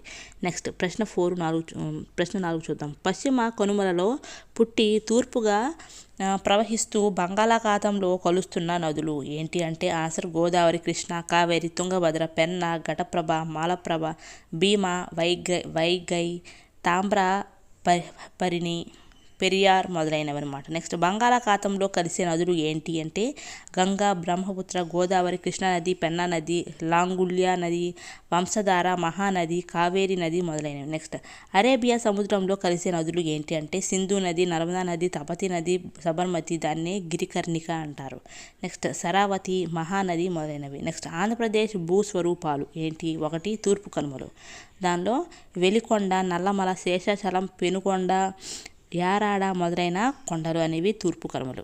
నెక్స్ట్ 2వది తూర్పు తీర మైదానం, దానిలో కృష్ణా గోదావరి డెల్టాలు, కొల్లేరు, పులికాట్ సరస్సులు కలవు. నెక్స్ట్ 3వది దక్కన్ పీఠభూమి అనేది రాయలసీమ ప్రాంతం అన్నమాట. నెక్స్ట్ హిమాలయాలు చూద్దాం. దానిలో 1 ఉన్నత హిమాలయాలు అనేవి 6,100 మీటర్ల ఎత్తు కలదు, హిమనీ నదాలన్నమాట. నెక్స్ట్ 2వది నిమ్న హిమాలయాలు ఏంటంటే 3,500 నుంచి 4,500 మీటర్ల ఎత్తు కలదు, కులు, కుంగ్రా, కాశ్మీర్ లోయలు, సిమ్లా, ముస్సోరీ, నైనిటాల్, రాణిఖేల్ అనేవి నిమ్న హిమాలయాలు అన్నమాట. నెక్స్ట్ 3వది శివాలిక్ హిమాలయాలు అనేవి 900 నుంచి 110 మీటర్ల ఎత్తు కలదు, జమ్మూ కొండలు, మిష్మి కొండలు అంటే అరుణాచల్ ప్రదేశ్లో ఉండే మిష్మి కొండలు, కచార్ అంటే అసోంలో ఉండే కచార్ అన్నమాట. ఇవన్నీ కూడా శివాలిక్ హిమాలయాలు. నెక్స్ట్ 4వది పూర్వాంచల్ హిమాలయాలు అనేది పాట్కాయ్, నాగా, కాశీ, మణిపురి, మిజో కొండ అనేవి పూర్వాంచల్ హిమాలయాలు అన్నమాట. నెక్స్ట్ 4th లెసన్ ఢిల్లీ సుల్తాన్ గురించి చూద్దాం. మామ్లూక్ అనగా బానిస అని అర్థం. నెక్స్ట్ తుగ్లక్ వంశ పాలన కాలంలో క్రీస్తు శకం 1398 సంవత్సరంలో తైమూర్ భారతదేశంపై దండయాత్ర చేసి ఢిల్లీని స్వాధీనపరుచుకున్నాడు. నెక్స్ట్ చిహల్గని అంటే ఏంటంటే పరిపాలనలో సహకరించడం కొరకు టర్కీస్ ప్రభువులతో కూడిన ఇల్టుట్మిష్ చే ప్రారంభించబడిన వ్యవస్థ. నెక్స్ట్ దీనినే తుర్కాన్-ఈ చిహల్గన్ లేదా చాలిసా అంటారు. సుల్తానులకు వ్యతిరేకంగా ఉన్న ప్రభువులను అణుచుటకు ఇది సహకరిస్తుంది. నెక్స్ట్ ఢిల్లీ భారతదేశానికి రాజధాని నగరంగా మధ్య యుగం నాటి నుండి ఉంటోంది. నెక్స్ట్ ఇల్టుట్మిష్ సైనిక అవసరాల కోసం బానిసలను కొనుగోలు చేసేవాడు. పర్షియాలో ఈ పద్ధతిని బందగాన్ అని పిలుస్తారు. నెక్స్ట్ 1 ఇల్టుట్మిష్ క్రీస్తు శకం 1211 నుంచి 1236 కాలం వాడనమాట. అంటే కుతుబుద్దీన్ ఐబక్ తర్వాత ఢిల్లీని పాలించాడు ఈ ఇల్టుట్మిష్. నెక్స్ట్ ఇతని కాలంలోనే రాజధాని లాహోర్ నుండి ఢిల్లీకి మార్చబడింది. నెక్స్ట్ ఇతను ఢిల్లీకి తొలి సర్వ స్వతంత్ర పాలకునిగా, ఢిల్లీ సామ్రాజ్యానికి అసలైన స్థాపకునిగా పరిగణించబడతాడు. ఇతని పాలనలోనే రాజ్యమును ఇకాలను ఏర్పాటు చేశాడు. నెక్స్ట్ సైనిక అవసరాల కోసం బానిసలను కొనుగోలు చేశాడు. పర్షియాలో ఈ పద్ధతిని బందగాన్ అని పిలుస్తారు. నెక్స్ట్ ఇతని కాలంలో చిహల్ గని సర్దారులు కీలక పాత్ర పోషించారు. నెక్స్ట్ బాల్బన్ క్రీస్తుశకం 1266 నుంచి 1287 చూద్దాం. తన కొలువులో అనేక పారసీక సాంప్రదాయాలను ప్రవేశపెట్టెను. ఎవరు? ఈ బాల్బన్. నెక్స్ట్ రాజు ముందు సాష్టాంగ దండ ప్రమాణము మొదలైనవి ప్రవేశపెట్టెను. నెక్స్ట్ మంగోలుల దండయాత్రకు గురి అయ్యెను. ఎవరు? ఈ బాల్బన్ అన్నమాట. నెక్స్ట్ జలాలుద్దీన్ ఖిల్జీ గురించి చూద్దాం. క్రీస్తుశకం 1290 నుంచి 1296 కాలం. ఖిల్జీ వంశస్థాపకుడు ఈ జలాలుద్దీన్ ఖిల్జీ. నెక్స్ట్ దగ్గుల ప్రాబల్యమును అణచివేశాడు. ఎవరి ప్రాబల్యమును? దగ్గుల ప్రాబల్యమును. నెక్స్ట్ మంగోలులు దాడి నరికెట్టెను. మంగోలుల దాడిని అరికట్టింది ఎవరు? ఈ జలాలుద్దీన్ ఖిల్జీ. నెక్స్ట్ సుల్తానా రజియా గురించి చూద్దాం. సుల్తానా రజియా క్రీస్తుశకం 1236 నుంచి 1239 కాలం. సుల్తానా రజియా ఢిల్లీని పాలించిన ఏకైక మహిళ. నెక్స్ట్ మహిళా పాలకురాలిగా వజీరులు జిహల్గనుల నుండి కూడా వ్యతిరేకత ఎదుర్కొన్నది. కేవలం స్వల్పకాలం పరిపాలన చేసినప్పటికీ ఢిల్లీ సామ్రాజ్య స్థాపన తొలినాటి కాలంలో ఆమె తనదైన ముద్ర వేయగలిగింది. టర్కీ ప్రభువుల నుండి, స్వంత అన్నదమ్ముల నుండి ఆమె తీవ్ర ప్రతిఘటనలు ఎదుర్కోవలసి వచ్చింది. నెక్స్ట్ మూడవది అల్లావుద్దీన్ ఖిల్జీ క్రీస్తుశకం 1296 నుంచి 1316 కాలం. ఇతను జలాలుద్దీన్ ఖిల్జీ తర్వాత రాజ్యానికి వచ్చాడు. తన ప్రత్యర్థులను అణచివేయడానికి, మంగోలుల దండయాత్రలను నియంత్రించడానికి శక్తివంతమైన చర్యలు చేపట్టాడు. ఇతడు కుట్రపూరితమైన ప్రభువులను నియంత్రించుటకు బలమైన మరియు సమర్థవంతమైన గూఢచారి వ్యవస్థను స్థాపించాడు. నెక్స్ట్ అల్లావుద్దీన్ ఖిల్జీ ఉత్తర భారతదేశంపై దండయాత్రలు నిర్వహించి గుజరాత్, రంతంబోర్, చిత్తోర్ మరియు మాల్వా మొదలగు వాటిని జయించాడు. కానీ అతడు చిత్తూరు కోటను ఎక్కువ కాలం నిలుపలేకపోయినాడు. 1316 సంవత్సరంలో అతడు మరణించిన వెంటనే సిసోడియాలు దానిని తిరిగి ఆక్రమించినారు. నెక్స్ట్ ఉత్తర భారతదేశ దండయాత్రలు పూర్తయిన తర్వాత దక్షిణ భారతదేశాన్ని జయించడానికి మాలిక్ కాపర్ ఆధ్వర్యంలో సైన్యాన్ని పంపించాడు. నెక్స్ట్ సమర్థవంతమైన గూఢచారి వ్యవస్థను స్థాపించెను. నెక్స్ట్ సిద్ధ సైన్యాన్ని నియమించెను. నెక్స్ట్ సైనికులకు నగదు రూపంలో జీతాలు చెల్లించెను. నెక్స్ట్ మార్కెట్ సంస్కరణలు చేపట్టెను. ధరలను నియంత్రించెను. గుర్రాలపై ముద్ర వేసే పద్ధతిని ప్రవేశపెట్టెను. అలై దర్వాజాను నిర్మించెను. ఎవరు? ఈ అల్లావుద్దీన్ ఖిల్జీ. నెక్స్ట్ ఫోర్త్ది పియాజుద్దీన్ తుగ్లక్ క్రీస్తుశకం 1320 నుంచి 1324. ఇతను అల్లావుద్దీన్ ఖిల్జీ మరణానంతరం ఢిల్లీ సింహాసనం అధిష్ఠించెను. ఎవరు? ఈ గియాజుద్దీన్ తుగ్లక్. గుర్రములపై వార్తలను పంపు తపాలా విధానమును ప్రవేశపెట్టెను. గియాజుద్దీన్ నిరాడంబర జీవి. ప్రజాహిత సంస్కరణలు గావించి మంగోలుల దండయాత్రలను విజయవంతముగా ఎదుర్కొని ఢిల్లీ సుల్తాన్ ఔన్నత్యమును ఎటువంటి మచ్చ రాకుండా కాపాడెను. భూమి శిస్తును తగ్గించెను. వ్యవసాయాభివృద్ధికి పంట కాలువలు త్రవ్వించెను. నూతన రహదారులను నిర్మించెను. ఈ గియాజుద్దీన్ తుగ్లక్. నెక్స్ట్ ఫిఫ్త్ది మహమ్మద్ బిన్ తుగ్లక్ క్రీస్తుశకం 1324 నుంచి 1351 కాలం. మహమ్మద్ బిన్ తుగ్లక్ గొప్ప విద్వాంసుడు మరియు వింతైన పాలకుడు. ఇతడు తత్వశాస్త్రం, గణిత శాస్త్రం మరియు ఖగోళ శాస్త్రాలలో ప్రావీణ్యం కలవాడు. ఇతడు గొప్ప యుద్ధవీరుడు మరియు నూతన పరిపాలనా పద్ధతులు ప్రవేశపెట్టిన పరిపాలనాధ్యక్షుడు. కానీ నిజానికి ఈ సంస్కరణలను ఆచరణలోకి తీసుకురావడంలో విఫలమయ్యాడు. మహమ్మద్ తురుక్ష ప్రభువులు మరియు రాజప్రతులపై యుద్ధాలు చేసి విశాల సామ్రాజ్యాన్ని స్థాపించాడు. వ్యూహాత్మక ప్రాధాన్యత మరియు దక్షిణ భారతదేశానికి దగ్గరగా ఉండాలనే కారణాలతో రాజధానిని ఢిల్లీ నుండి దేశం మధ్యలో ఉన్న దేవగిరి అంటే దౌలతాబాద్కి మార్చాడు. అతడు తన ప్రజలందరినీ వారి సామానుతో సహా దేవగిరికి తరలి రావాల్సినదిగా ఆదేశించాడు. ఈ ప్రయాణంలో అనేక మంది మరణించారు. దేవగిరికి చేరిన తర్వాత మరికొందరు మరణించారు. ఇతడు రాగి నాణేలను, వ్యవసాయ సంస్కరణలను ప్రవేశపెట్టాడు. ఈ ప్రయోగాత్మక సంస్కరణలు విఫలమై చివరకు మహమ్మద్ బిన్ తుగ్లక్ యొక్క ఘోర వైఫల్యాన్ని రుజువు చేశాయి. గంగా యమున అంతర్వేదిలో పన్నులు పెంచుట. నెక్స్ట్ రాజధానిని ఢిల్లీ నుండి దౌలతాబాద్ మార్చెను. రాగి నాణెములను చలామణిలోకి తీసుకువచ్చెను. వ్యవసాయాభివృద్ధికై చర్యలు తీసుకోవడం, సతీ సహగమనము తొలగించుటకు ప్రయత్నించెను ఈ మహమ్మద్ బిన్ తుగ్లక్. నెక్స్ట్ ఫిరోజ్ షా తుగ్లక్ క్రీస్తు శకం 1351 నుంచి 1388 కాలం. నిరుద్యోగ సమస్యను పరిష్కరించుటకు ప్రత్యేక ఉద్యోగ శాఖను రూపొందించెను. వృద్ధులకు, వితంతువులకు, అనాథల కొరకు ప్రత్యేక ధర్మ సంస్థను ఏర్పాటు చేసెను. వ్యవసాయాభివృద్ధికై కాలువలు త్రవ్వించెను. సైనికులకు జీతాలు బదులు జాగీరులిచ్చు విధానము ప్రవేశపెట్టెను. ప్రత్యేక బానిస శాఖను ఏర్పాటు చేసెను ఈ ఫిరోజ్ షా తుగ్లక్. నెక్స్ట్ ఖిజర్ ఖాన్ క్రీస్తు శకం 1414 నుంచి 1421 కాలం. సయ్యద్ వంశ స్థాపకుడు ఈ ఖిజర్ ఖాన్. కొన్ని తిరుగుబాట్లను అణచివేసెను ఈ ఖిజర్ ఖాన్. నెక్స్ట్ బహలు లోడి క్రీస్తు శకం 1451 నుంచి 1489 కాలం. లోడి వంశ స్థాపకుడు ఈ బహల్ లోడి. నెక్స్ట్ సమర్థవంతమైన న్యాయ వ్యవస్థను ఏర్పరిచెను ఈ బహల్ లోడి. నెక్స్ట్ ఇబ్రహీం లోడి క్రీస్తు శకం 1517 నుంచి 1526 కాలం. ఢిల్లీ సల్తనత్ చివరి పాలకుడు. సర్దారులను సామాన్యులుగా పరిగణించెను. బాబర్తో 1526లో మొదటి పానిపట్టు యుద్ధం చేసెను ఈ ఇబ్రహీం లోడి. నెక్స్ట్ ఢిల్లీ సుల్తానుల పరిపాలన ఏంటో చూద్దాం. రాజ్యంలో సుల్తాన్ సర్వాధికారి. నెక్స్ట్ షరియత్ లేదా ఇస్లామిక్ నిబంధనల ప్రకారం పరిపాలన జరుగుతుంది. నెక్స్ట్ రాజ్యాన్ని ఇక్షాలు, పరిగణాలు, షికు మరియు గ్రామాలుగా విభజించారు. నెక్స్ట్ గ్రామ పరిపాలనలో కేంద్రం జోక్యం చేసుకోదు. నెక్స్ట్ పరిపాలనలోని అన్ని విషయాల్లో చక్రవర్తికి అత్యున్నత అధికారం ఉంటుంది. నెక్స్ట్ రాజకీయ, న్యాయ, సైనిక, మత విషయాలకు చెందిన అధికారం సుల్తాన్దే. నెక్స్ట్ ఇల్టుట్మిష్ సైనిక అవసరాల కోసం బానిసలను కొనుగోలు చేసేవాడు. పర్షియాలో ఈ పద్ధతిని బందగాన్ అని పిలుస్తారు. నెక్స్ట్ ఖిల్జీ తుగ్లక్ పాలకులు ఈ పద్ధతిని కొనసాగించేవారు. నెక్స్ట్ బందగాలోని వారిలో సుల్తానుకు నమ్మకస్తులైన వారిని గవర్నర్లు మరియు సైనికాధికారులుగా నియమించేవారు.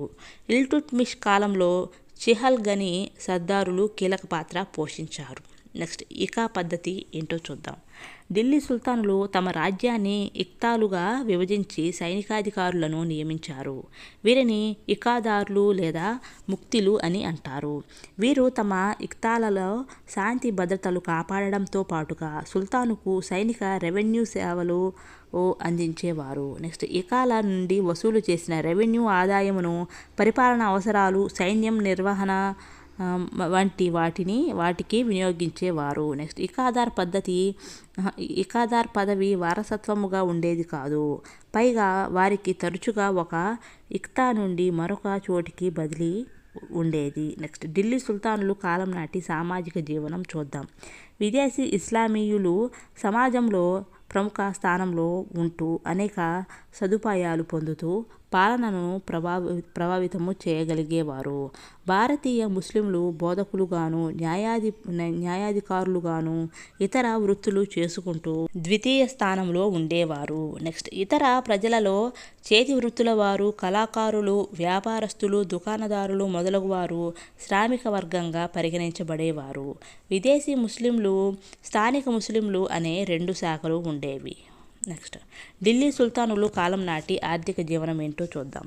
వ్యవసాయము ప్రధాన వృత్తి. రైతులు పండించిన పంటలో 1/3 వంతు భాగాన్ని శిస్తు రూపంలో చెల్లించవలసి వచ్చేది. వస్త్ర పరిశ్రమ ప్రధానమైన పరిశ్రమ. నెక్స్ట్ వివిధ వృత్తులకు సంబంధించిన కార్యకలాపాలను సుల్తానులు స్థాపించారు. నెక్స్ట్ దేశీయ మరియు అంతర్జాతీయ వాణిజ్యం అమలులో ఉండేది. నెక్స్ట్ ఢిల్లీ, దౌలతాబాద్, లక్నో, లాహోర్, ముల్తాన్ మొదలైనవి దేశీయ వాణిజ్యంలో ముఖ్య నగరాలు. Next Iran, Arabia, Africa, China, European దేశాలతో అంతర్జాతీయ వాణిజ్యము కొనసాగింది. నెక్స్ట్ పత్తి, ముత్యాలు, ధాన్యం, నీలిమందు, సముద్ర ముత్యాలు మొదలైనవి ప్రధాన ఎగుమతులు. నెక్స్ట్ టంకా, జిటాల్ టంకా అంటే వెండి నాణేలు, జిటాల్ అంటే రాగి నాణేలు ప్రామాణిక నాణేలుగా వాడుకలో ఉండేవి. నెక్స్ట్ మహమ్మద్ బిన్ తుగ్లక్ వైఫల్యాలేంటో చూద్దాం. సాహసోపేతమైన ప్రయోగాల్లో దేశ రాజధానిని ఢిల్లీ నుండి దౌలతాబాద్కు మార్చడం. నెక్స్ట్ గంగా మైదాన ప్రాంతాల్లో భూమి శిస్తు పెంచడంతో సహా అనేక రెవెన్యూ సంస్కరణలు. నెక్స్ట్ కరెన్సీ సంస్కరణలో భాగంగా రాగి నాణేలను ప్రవేశపెట్టడం. నెక్స్ట్ కూలీల వంశాల్లో కొత్త వారిని చేర్చడం మొదలైనవి. నెక్స్ట్ ప్రశ్నలు చూద్దాం. ఢిల్లీ సుల్తానులు తమ రాజ్యాన్ని ఇలా విభజించారు. ఎలా? ఇకాలుగా ఢిల్లీ సుల్తానులు తమ రాజ్యాన్ని విభజించారు. నెక్స్ట్ ప్రశ్న. ప్రజలు వీరి కాలంలో తమ ఇండ్లలో నాణేలను ముద్రించారు. ఎవరి కాలంలో అంటే ముహమ్మద్ బిన్ తుగ్లక్ కాలంలో తమ ఇండ్లలోనే నాణాలను ప్రజలు ముద్రించారు. నెక్స్ట్ ప్రశ్న. ఈ క్రింది సంఘటన అల్లావుద్దీన్ ఖిల్జీకి చెందినది. దానిలో ఏ. గుర్రాలకు ముద్ర వేయడం, బి. రాజధాని మార్పు, సి. ఖిల్జీ వంశస్థాపన, డి. పైవన్నీ. అంటే ఆన్సర్ గుర్రాలకు ముద్ర వేయటం ఏ అన్నమాట. ఏ గుర్రాలకు ముద్ర వేయటం అనేది అల్లావుద్దీన్ ఖిల్జీకి చెందింది. నెక్స్ట్ ప్రశ్న. అలై దర్వాజాను నిర్మించిన వారు ఎవరు అంటే అల్లావుద్దీన్ ఖిల్జీ అన్నమాట. అల్లావుద్దీన్ ఖిల్జీ అనే ఆయన అలై దర్వాజాను నిర్మించారు. నెక్స్ట్. ఇకాలు వీరి పాలనలో ఉండేవి. ఎవరి పాలనలో? ముక్తి పాలనలో ఇకాలు ఉండేవి. నెక్స్ట్. బానిస వంశం అనేది కుతుబుద్దీన్ ఐబక్. నెక్స్ట్. తుగ్లక్ వంశం అనేది గియాజుద్దీన్. నెక్స్ట్. ఖిల్జీ వంశం అనేది జలాలుద్దీన్. నెక్స్ట్. లోడీ వంశం అనేది జహలాల్ లోడీ. నెక్స్ట్. సయ్యద్ వంశం అనేది ఖిజర్ ఖాన్. నెక్స్ట్. ప్రసిద్ధ మహిళా పాలకురాలు ఎవరు? రజియా సుల్తానా. నెక్స్ట్. బానిస వంశస్థాపకుడు ఎవరు? కుతుబుద్దీన్ ఐబక్. నెక్స్ట్. తుగ్లక్ కాలంలో దోహ అంటే ద్విపదలు రచించిన వారు ఎవరు అంటే అమీర్ ఖుస్రా అంట. నెక్స్ట్. రాజధాని తరలింపు చేసిన వారు ఎవరు? మహమ్మద్ బిన్ తుగ్లక్. నెక్స్ట్. ఢిల్లీ సుల్తానులలో చివరి పాలకుడు ఇబ్రహీం లోడీ. నెక్స్ట్. మొఘల్ పాలనలో మొదటివాడు బాబర్. నెక్స్ట్. మామ్లుక్ వంశానికి గల ఇంకో పేరు బానిస వంశం. నెక్స్ట్. ఢిల్లీ సుల్తానులలో చివరివాడు ఇబ్రహీం లోడీ. నెక్స్ట్. పరిపాలన ఈ ఇస్లాం నిబంధనలకు లోబడి ఉండేది. ఎవరి నిబంధనలకు? షరియత్ నిబంధనలకు ఇస్లాం పరిపాలన అనేది లోబడి ఉండేది. నెక్స్ట్. దౌలతాబాద్ ఈ రాష్ట్రంలో ఉంది. ఏ రాష్ట్రంలో? మహారాష్ట్రలో. నెక్స్ట్. ఢిల్లీ సుల్తానుల మొదటి రాజధాని లాహోర్. నెక్స్ట్. దోహా అంటే ద్విపదలు రచించిన వారు ఎవరు? అమీర్ ఖుస్రు అంట. నెక్స్ట్. అబుల్ ఫజల్ అనేది అక్బర్నామా ఐనీ అక్బరీ. నెక్స్ట్. అల్ బెరూని అంటే తారిక్ ఉల్ హిందూ. నెక్స్ట్. అమీర్ ఖుస్రు అంటే కాజీ ఇన్ ఉల్ ఫిత్. నెక్స్ట్. జియావుద్దీన్ బరానీ అంటే తారిఫ్ ఈ ఫిరోజ్ షాహీ. నెక్స్ట్. జయాపసేనాని అంటే నృత్య రత్నాకరము. నెక్స్ట్. అల్లసాని పెద్దన అంటే మను చరిత్ర. నెక్స్ట్. శ్రీనాథుడు అంటే పల్నాటి వీర చరిత్రము. నెక్స్ట్. విద్యానాథుడు అంటే ప్రతాపరుద్ర యశోభూషణం. నెక్స్ట్. నంది తిమ్మన అంటే జైమిని భారతము. నెక్స్ట్. తెనాలి రామకృష్ణుడు అంటే పాండురంగ మహత్యము. నెక్స్ట్. బదేని అంటే ముంతాక్వా ఉల్ తవారిక్. నెక్స్ట్. శ్రీకృష్ణదేవరాయలు అంటే ఆముక్త మాల్యద. నెక్స్ట్. గుంటూరు అనేది కొండవీడు ఉండవల్లి గుహలు అనమాట. నెక్స్ట్. అల్లావుద్దీన్ ఖిల్జీ ఆక్రమణలు చూద్దాం. 1299 సంవత్సరం అనేది గుజరాత్ ఆక్రమణ. 1301 అనేది రణతంబోర్పై దాడి. నెక్స్ట్. 1303 అనేది చిత్తోడిపై దాడి. నెక్స్ట్. 1305 అనేది మాండుపై దాడి. నెక్స్ట్. 1296/1305 అనేది దేవగిరిపై దాడి. నెక్స్ట్. 1311 అనేది యాదవ రాజ్యంపై దాడి. నెక్స్ట్. 1311 అనేది వరంగల్పై దాడి. నెక్స్ట్. 1311 అనేది ద్వాద సముద్రంపై దాడి. నెక్స్ట్. 1311 అనేది మధులపై దాడి. నెక్స్ట్. కుతుబ్ మినార్ అనేది చూద్దాం. యునెస్కో ఈ మినార్ ప్రపంచ వారసత్వంగా ప్రకటించింది. అంటే దీని నిర్మాణ శైలి అద్భుతం. నెక్స్ట్. ఈ నిర్మాణం కువ్వత్ ఉల్ ఇస్లాం ఆవరణలో నిర్మించి సూఫీ సన్యాసి అయిన బక్తియార్ కాకీకి అంకితం చేశారు. నెక్స్ట్. 74.1 మీటర్ ఎత్తులో ఉన్న 4 అంతస్తుల చలువరాయి ఇసుక రాయితో కూడిన ఈ నిర్మాణం ప్రత్యేక నిర్మాణ నిపుణతతో కూడిన అంతస్తులతో విలక్షణంగా ఉంది. నెక్స్ట్. కుతుబుద్దీన్ ఐబక్ ఈ నిర్మాణాన్ని ప్రారంభించి మొదటి అంతస్తు పూర్తి చేయగా తర్వాత ఇల్టుట్మిష్ నిర్మాణాన్ని పూర్తి చేశాడు. నెక్స్ట్. కుతుబుద్దీన్ ఐబక్ గురించి చూద్దాం. కుతుబుద్దీన్ ఐబక్ క్రీస్తు శకం 1206 నుండి 1210. ఢిల్లీ సుల్తానత్ బానిస వంశాన్ని క్రీస్తు శకం 1206లో స్థాపించాడు ఈ కుతుబుద్దీన్ ఐబక్. లాహోర్ రాజధానిగా ఢిల్లీ సామ్రాజ్యాన్ని పరిపాలించాడు ఈ కుతుబుద్దీన్ ఐబక్. నెక్స్ట్ అనేక దాన ధర్మములు గావించి లక్ బక్ష అని కీర్తి గడించెను. నెక్స్ట్ కుతుబ్ మినార్ నిర్మాణం ప్రారంభించెను. అలాగే పురావస్తు ఆధారాల ప్రకారం 4 రకాలుగా కలవు. అవి ఏంటి? 1 శాసనములు, 2 నాణెములు, 3 స్మారకాలు, 4 కళాఖండములు. ఇవి చరిత్ర అధ్యయనానికి కింది విధంగా సహాయపడతాయి. ఎలా అంటే శాసనాలు ఎలా అంటే చరిత్ర పునర్నిర్మాణమును నాకు శాసనములు చాలా ముఖ్యమైన ఆధారాలు. ఈ శాసనములు సామాన్యముగా రాజులు గావించిన దాన ధర్మములు కానీ, వారి విషయములను గురించి కానీ, వారి పాలనలో జరిగిన ముఖ్య సంఘటనలు కానీ, వివిధ ఉత్తర్వులు ఆజ్ఞల గురించి కానీ తెలియజేయను. నెక్స్ట్ నాణెములు అనేవి శాసనముల తర్వాత ప్రామాణికమైనవి నాణెములు. ఇవి ఆయా రాజుల పాలనా కాలమందు చలామణిలో ఉన్నట్లు తెలియను. ఈ నాణెములు పాలకుల సామ్రాజ్య పరిధిని, రాజకీయ, సాంఘిక, ఆర్థిక, మత విషయములను గురించి, వారి అభిరుచుల గురించి తెలియజేయను. విదేశీ వ్యాపారం గురించి తెలియజేయను ఈ నాణెములు. నెక్స్ట్ స్మారకాలు, కళాఖండముల గురించి చూద్దాం. ఇవి స్మారకాలు, కళాఖండములు అంటే శిథిల భవనములు.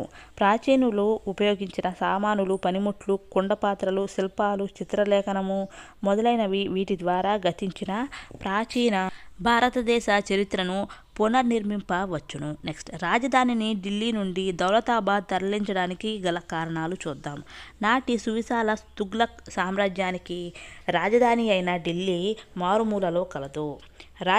రాజ్యములోని వివిధ ప్రాంతాలను పాలించుటకు తగిన రవాణా, వార్తా సౌకర్యాలు కూడా లేవు. దీనికి తోడు సరిహద్దు ఢిల్లీ సమీపంలో ఉండుటచే తరచూ మంగోలులు దాడి చేయుచు అపార నష్టము కలిగించుచుండిరి. ఢిల్లీకి సుదూరంలో గల దక్షిణాది రాష్ట్రాలు తరచూ తిరుగుబాటు చేయుచుండిరి వారిని అణిచివేయుటకు. అలాగే బలవంతమైన ఢిల్లీ సర్దారుల ప్రాబల్యము నుండి విముక్తి పొందాలని ఆశించుట. ఏంటంటే ఢిల్లీ సుల్తానుల కాలంలో అరబిక్ మరియు ఇస్లాం శైలుల మిశ్రమంతో కూడిన వాస్తు నిర్మాణాలు, కళలు అభివృద్ధి చెందాయి. హిందూ వాస్తు శైలిలోని అలంకరణల స్థానంలో రేఖ గణిత ఆకారాలు, కాలిగ్రఫీ మొదలైనవి వచ్చి చేరాయి. స్వదేశీ నిర్మాణాలలో ట్రూబీట్ పద్ధతిని పాటించేవారు.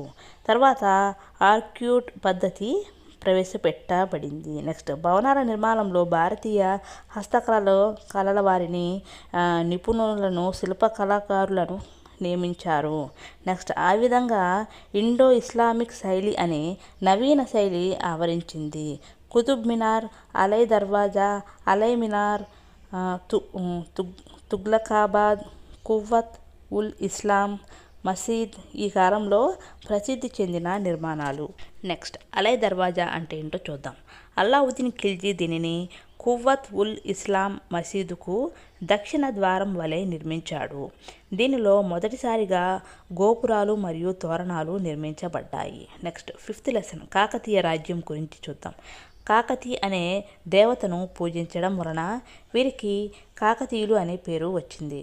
కాకతి అనగా దుర్గాదేవి మరో రూపం. నెక్స్ట్ ఆంధ్ర ప్రాంతాన్ని పాలించింది కాకతీయులు. నెక్స్ట్ కాకతీయులు, హోయసాలులు, పాండ్యులు దక్షిణ భారతదేశ రాజవంశములు. నెక్స్ట్ త్రిలింగ దేశం అంటే ఏంటో చూద్దాం. కాళేశ్వరం అంటే తెలంగాణ, శ్రీశైలం అంటే రాయలసీమ, ద్రాక్షారామం అంటే ఆంధ్ర. ఈ మూడింటిని కలిపి త్రిలింగ దేశాలు అంటారు. వీటిని కలిపి కాళేశ్వరం, శ్రీశైలం, ద్రాక్షారామం అంటే తెలంగాణ, రాయలసీమ, ఆంధ్ర. ఈ మూడింటిని కలిపి త్రిలింగ దేశం అంటారు. ఓరుగల్లు ప్రస్తుత పేరు వరంగల్. ప్రాచీన నామం ఏకశిలా నగరం. నెక్స్ట్ అన్నపక్షి అనే సంస్కృత పదం పౌరాణిక పక్షి హంసను సూచిస్తుంది. ఇది కాకతీయ కళా తోరణంపై 2 వైపులా ఉంటుంది. రుద్రమదేవికి గల ఇతర పేర్లు రుద్రమాంబ, రుద్రదేవ మహారాజు. నెక్స్ట్ పశ్చిమ చాళుక్యుల పతనం అనంతరం కాకతీయ రాజ్యం ఆవిర్భవించింది. నేటి ఆంధ్రప్రదేశ్ మరియు తెలంగాణ మరియు తూర్పు కర్ణాటక మరియు దక్షిణ ఒడిశాలోని కొన్ని భాగాలతో కూడిన తూర్పు దక్కన్ ప్రాంతాన్ని వారు పరిపాలించారు. నెక్స్ట్ నాయంకరుల గురించి చూద్దాం. కాకతీయులు సార్వభౌమాధికారం కలిగి తమ రాజ్య భూభాగాలను చిన్న విభాగాలుగా విభజించి నాయంకరులు అనే సైనిక నాయకులను వాటికి పరిపాలకులుగా నియమించారు. నాయంకరులు తమ ఆధ్వర్యంలో చక్రవర్తి సేవల కోసం నిర్ణీత సంఖ్యలో దళాలను నిర్మించేవారు. నెక్స్ట్, ప్రతాపరుద్రుని పాలన నాటికి దాదాపు 72 నాయంకర్లు ఉండేవారు. రాజ్యంలో ఏదైనా తిరుగుబాటు జరిగితే వాటిని అణుచుటకు చక్రవర్తికి సహాయము అందించుటకు సిద్ధంగా ఉండేవారు. గ్రామ పరిపాలనా విభాగాలను స్థల మరియు నాడు అనే 2 ప్రధాన తరగతులుగా విభజించారు.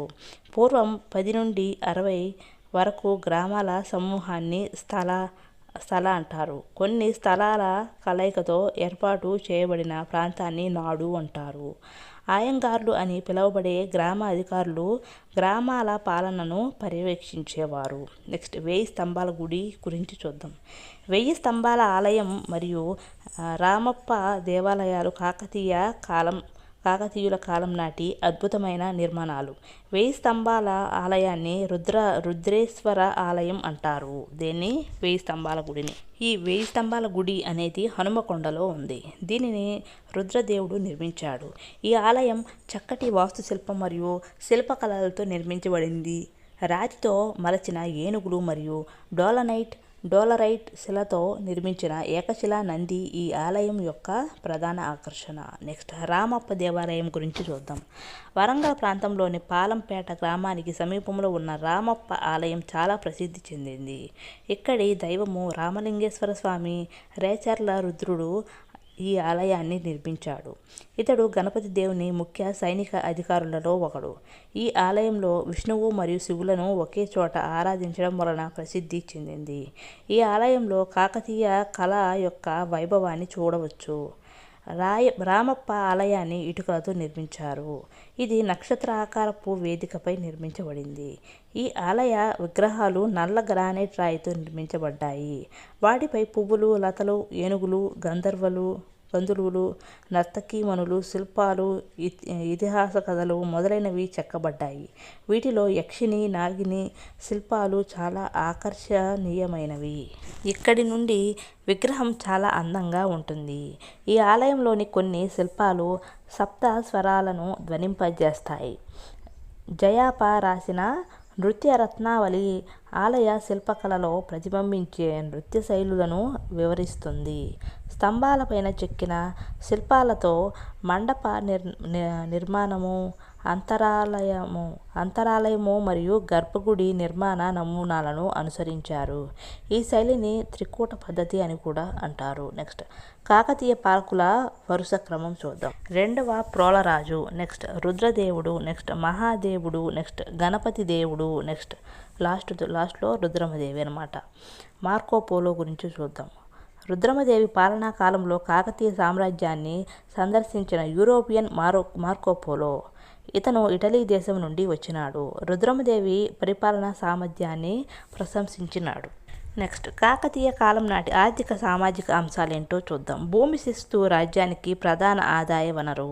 ప్రతి గ్రామంలో కొంత భూమి రాజు ఆస్తి కింద ఉంచబడింది. దీనిని రాచపొలం అని పిలిచారు. ఈ భూమిని రైతులకు కౌలు సాగు కోసం ఇచ్చారు.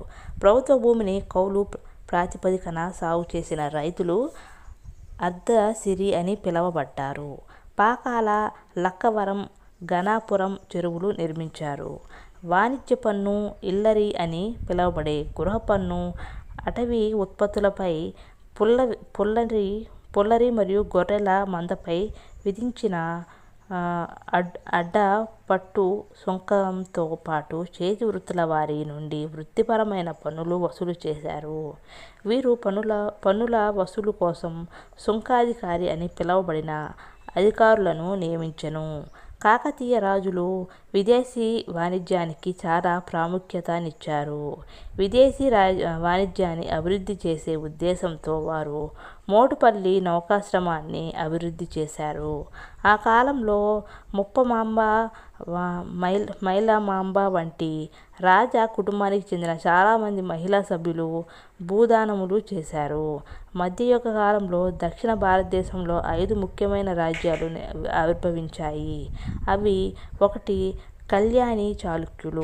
బసవ కళ్యాణి రాజధాని నగరం. రెండవది యాదవులు అంటే దేవగిరి రాజధాని నగరం. నెక్స్ట్ కాకతీయులు ఓరుగల్లు రాజధాని నగరం. నెక్స్ట్ హోయసాలులు ద్వార సముద్రం రాజధాని నగరం. నెక్స్ట్ పాండ్య రాజ్యాలు అనేది మదురై రాజధాని నగరం. నెక్స్ట్ మధ్యయుగంలోని ప్రాంతీయ రాజుల గురించి చూద్దాం. కళ్యాణి చాళుక్యులు ఇదే పశ్చిమ చాళుక్యుల గురించి చూద్దాం. కళ్యాణి చాళుక్యుల వంశస్థాపకుడు రెండవ తైలపుడు. వీరి రాజధాని బీదర్ జిల్లాలో గల బసవ కళ్యాణి. ఈ రాజ్యం 200 సంవత్సరాల పాటు కొనసాగింది. వీరు వేంగికి చెందిన తూర్పు చాళుక్యులు మరియు చోళులతో వీరు సంస్కృత మరియు కన్నడ భాషలను ప్రోత్సహించారు. బిల్హనుడు విక్రమాంబ దేవ చరిత్రను రాశాడు. నెక్స్ట్ రన్నడు అను ప్రసిద్ధ కన్నడ కవి వీరి ఆస్థానానికి చెందినవాడు. కళ్యాణి చాళుక్యులు ఘటికులు అనే విద్యా సంస్థలను స్థాపించారు. వీరు హిందూ జైన మతాలు రెండింటినీ ఆదరించారు. వీరశైవ శాఖ కూడా వీరి పాలనలో ప్రాచుర్యం పొందింది. నెక్స్ట్ యాదవుల గురించి చూద్దాం. యాదవులు మొదట కళ్యాణి చాళుక్యులకు సామంతులుగా పనిచేశారు. వారు ప్రస్తుత అహ్మద్నగర్ మరియు నాసిక్ ప్రాంతాలను పరిపాలించారు. వీరి రాజధాని దేవగిరి. బిలమ యాదవ రాజవంశం స్థాపకుడు. యాదవులలో సింగన సుప్రసిద్ధమైన వాడు. వారి రాజ్యం నర్మదా నది నుండి షిమోగా వరకు విస్తరించి ఉండేది. ఢిల్లీ సుల్తానుల దండయాత్రల కారణంగా వీరు తమ పాలనను కోల్పోయారు. నెక్స్ట్ హోయసాలుల గురించి చూద్దాం. హోయసాలులు ద్వార సముద్రంనకు చెందినవారు. వీరు అధికారంలోకి రాకముందు చోళులు మరియు చాళుక్యులకి సామంతులుగా పనిచేశారు. హోయసాలులు పాలన దాదాపు 200 సంవత్సరాలు కొనసాగింది. వీరు ద్వార సముద్రాన్ని తమ రాజధానిగా చేసుకున్నారు. బిత్తిగా విష్ణువర్ధన కాలంలో వీరు ప్రాముఖ్యత పొందారు. 4వ బల్లాలుడు ఈ రాజవంశం యొక్క చివరి పాలకుడు. సంస్కృత కన్నడ భాషలను వీరు పోషించారు. హోయసాలులు రాజులు జైన మతాన్ని మధ్వాచార్యులకు చెందిన ద్వైతాన్ని రామానుజులకు చెందిన విశిష్టాద్వైతాన్ని అనుసరించారు. ఈ మతాలు ప్రాచుర్యం పొందడానికి వీరు మఠాల నిర్వహణను ప్రోత్సహించారు. నెక్స్ట్ పాండ్యుల గురించి చూద్దాం. పాండ్యులు మదురైను రాజధానిగా చేసుకుని పరిపాలించారు. వీరు తమ సామ్రాజ్యం విస్తరించడానికి పల్లవులు మరియు చోళులు మధ్య ఉన్న శత్రుత్వాన్ని వినియోగించుకున్నారు. ఈ రాజవంశానికి చెందిన కులశేఖరుడు శ్రీలంక వరకు విజయవంతమైన దండయాత్రను పూర్తి చేశాడు. మార్కోపోలో అను వెన్నీసు యాత్రికుడు అతని పరిపాలన కాలంలో సందర్శించి అతని పాలనను ప్రశంసించాడు. పాండ్యులు రాజ్యపాలన వ్యవహారంలో చోళుల పరిపాలనా విధానాన్ని అనుసరించారు. వీరు శైవ మతం మరియు వైష్ణవ మతాలను ఆదరించారు. దక్షిణ భారతదేశంలో శ్రీరంగం, చిదంబరం, రామేశ్వరం మొదలైన చోట్ల అనేక దేవాలయాలు నిర్మించారు. విదేశీ వాణిజ్యాన్ని ప్రోత్సహించారు. నెక్స్ట్ బిట్స్ చూద్దాం. కాకతీయ వంశస్థాపకుడు ఎవరు అంటే ఆన్సర్ గుండ్వన. నెక్స్ట్ కాకతీయులు ఆరాధించిన దేవత కాకతి అనమాట. నెక్స్ట్ శివతత్వసారం అను గ్రంథం రాసింది ఎవరు అంటే మల్లికార్జున పండితారాధ్యుడు. నెక్స్ట్ ప్రతి గ్రామంలోనూ చక్రవర్తి ఆస్తిగా ఉంచబడిన భూమి ఏంటి అంటే ఆన్సర్ రాచపొలం. నెక్స్ట్ మోటుపల్లి శాసనం జారీ చేసిన వారు ఎవరు అంటే ఆన్సర్ గణపతి దేవుడు. నెక్స్ట్ బసవ పురాణం ఎవరు రాశారు అంటే పాల్కురికి సోమనాథుడు రాశాడు. నెక్స్ట్ కుమార సంభవం అనేది నన్నేచోడుడు రాశాడు. నెక్స్ట్ నృత్య రత్నావళి జాయప. నెక్స్ట్ ప్రతాప రుద్రీయము అనేది విద్యానాథుడు రాశాడు. నెక్స్ట్ శ్రీమద్రాంధ్ర మహాభారతం అనేది తిక్కన్న రాశాడు అన్నమాట. నెక్స్ట్ రాయప్ప ఆలయము గల ప్రదేశం రాయప్ప ఆలయము గల ప్రాంతము dash answer Palampet. Next bit విలాస రాగి శాసనము డాష్ నాయకుని గురించి తెలుపును. ఏ నాయకుని గురించి తెలుపును? ముసునూరి నాయకుని గురించి తెలుపు. నెక్స్ట్ రేకపల్లి డాష్ నది పరివాహక ప్రాంతంలో కలదు.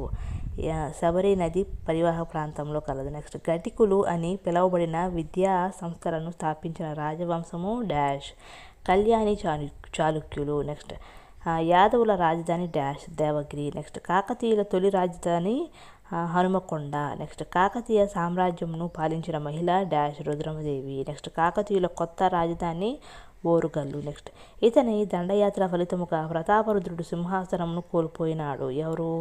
ఉల్గు ఖాన్. నెక్స్ట్ నృత్య రత్నావళి గ్రంథము రాసినది జయాపసేనాని. నెక్స్ట్ అటవీ ఉత్పత్తులపైన విధించబడిన పన్ను డాష్ అంటే పుల్లరి అన్నమాట. నెక్స్ట్ ఇంటి పన్నును ఇలా పిలిచిరి, ఎలా? ఇల్లరి అని పిలిచిరి. నెక్స్ట్ ఓడలు నిలుపు చోటు, ఆన్సర్ ఓడరేవు. నెక్స్ట్ చాళుక్య వంశస్థాపకుడు తైలపుడు. ఎవరు? తైలపుడు అన్నమాట. నెక్స్ట్ పెరిని నాట్యం గురించి చూద్దాం. ఇది కాకతీయ కాలంలో ప్రసిద్ధి నాట్యం. ఇది యుద్ధ సమయంలో ప్రదర్శించబడేది.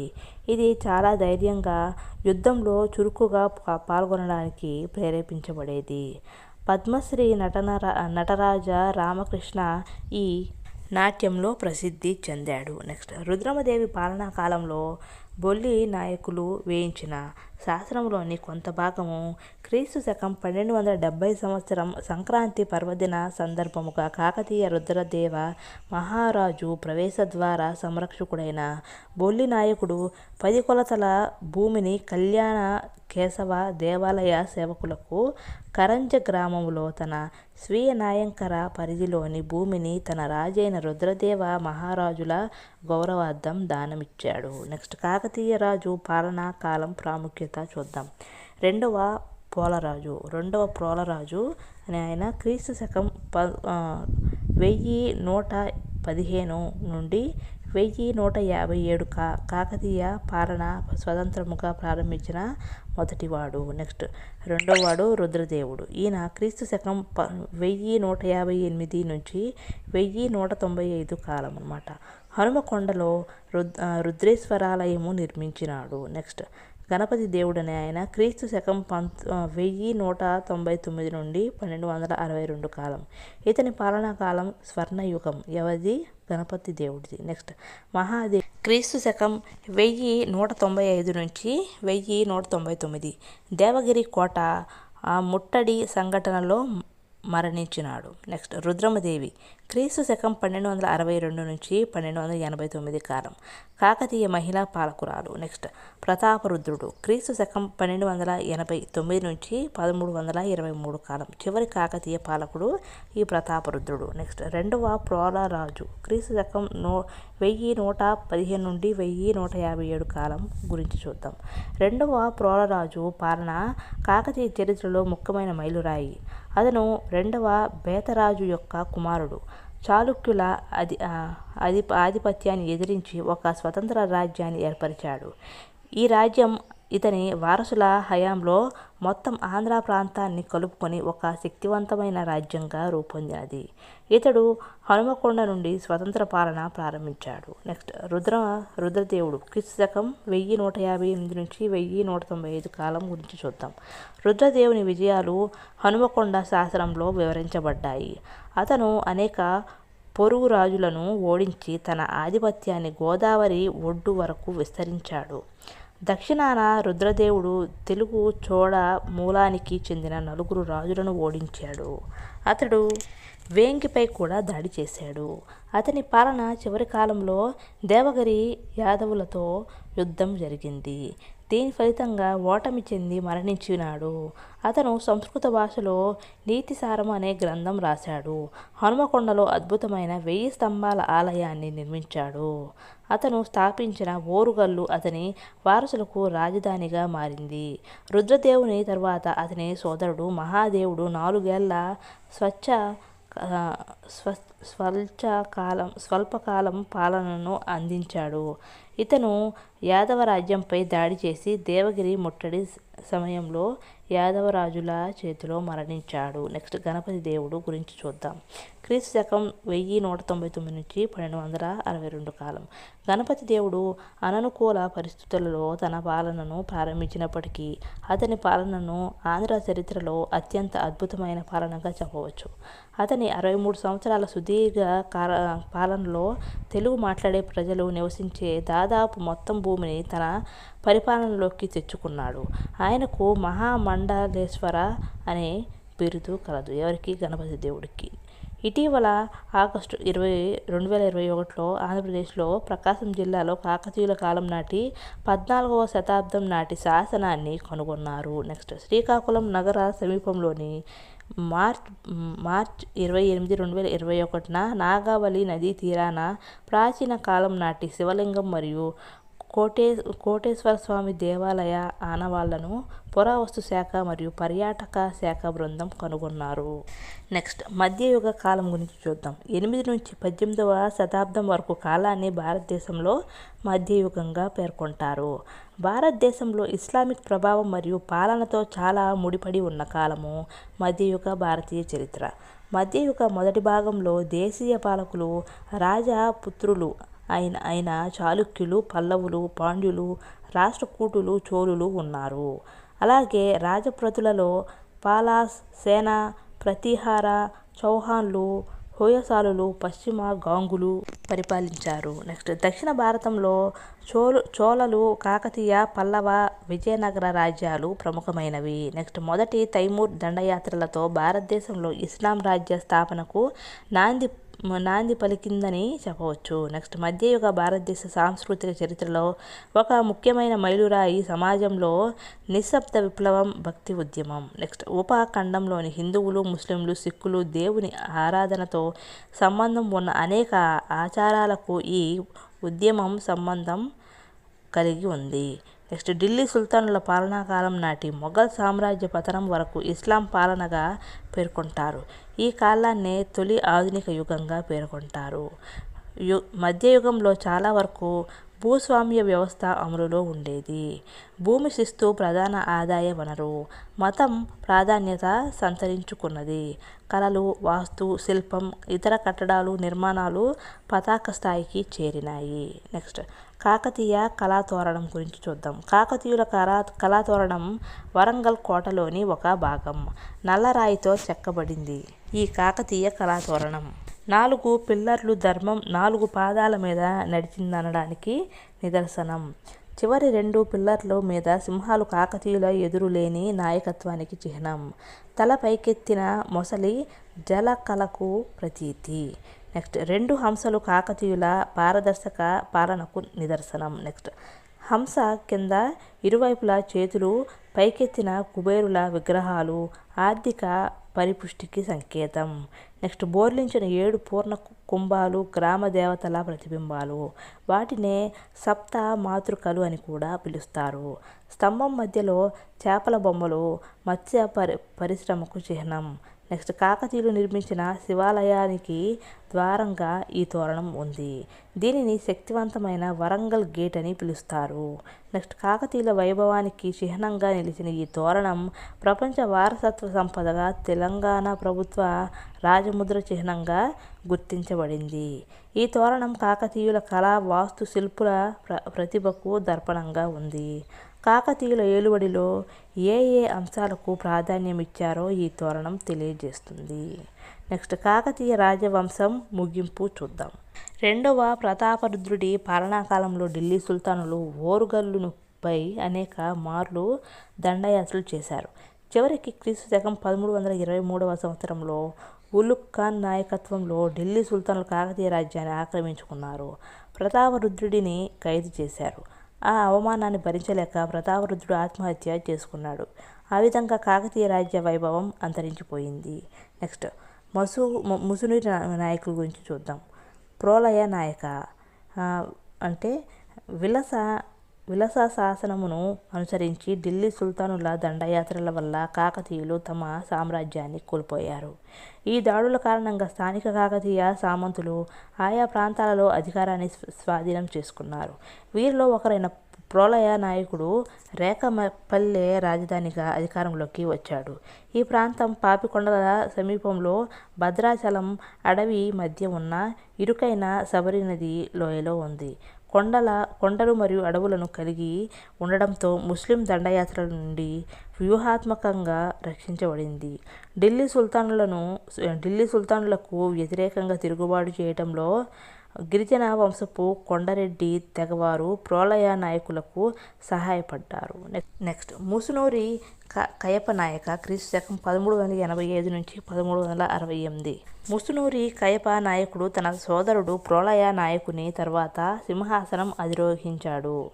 క్రీస్తు శకం 1336లో తుగ్లక్ పాలనను వరంగల్ నుండి తరిమికొట్టాడు.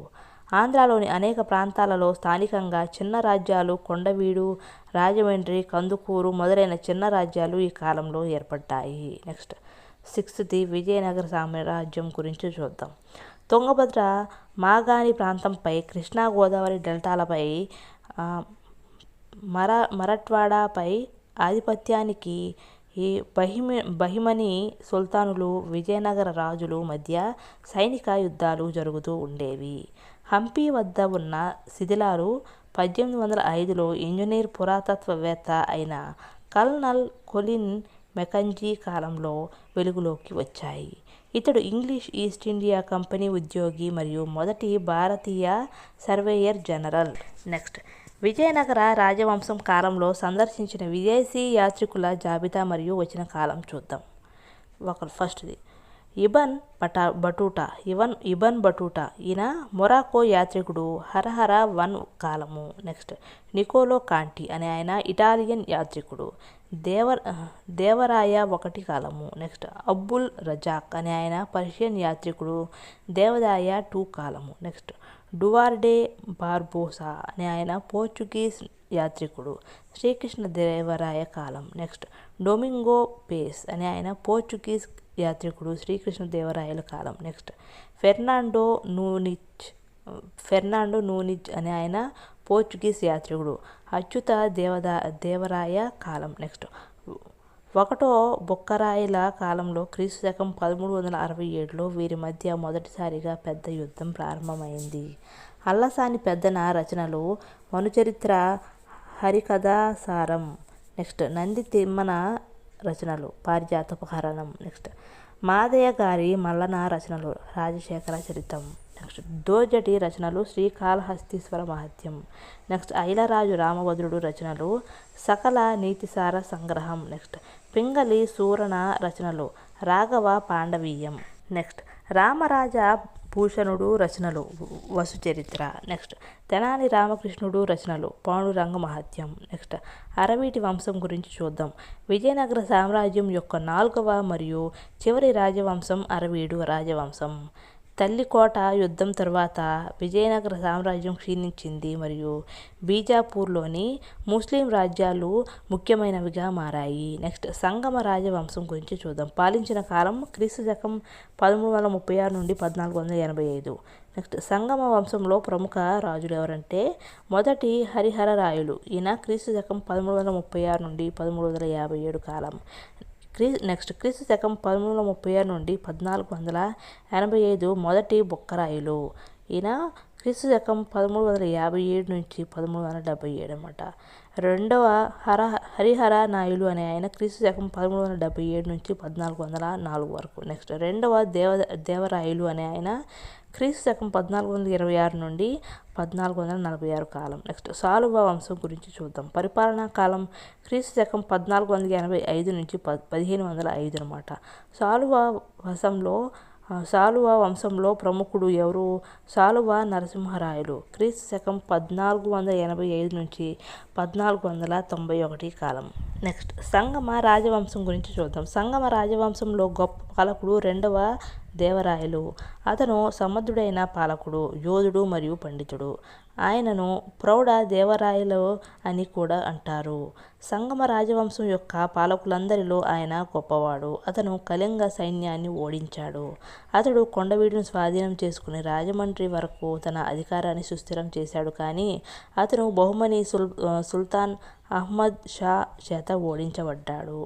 ఆయన మరణం తర్వాత సంగమ రాజవంశం బలహీనపడింది. విరూపాక్ష రాయ, దేవరాయ, రామచంద్ర రాయ మరియు మల్లికార్జున రాయలు మొదలగువారు సంగమ రాజవంశం యొక్క ఇతర పాలకులు. నెక్స్ట్ సాలువ రాజవంశం గురించి చూద్దాం. సంగమ రాజవంశం తర్వాత 2వ రాజవంశం సాలువ రాజవంశం.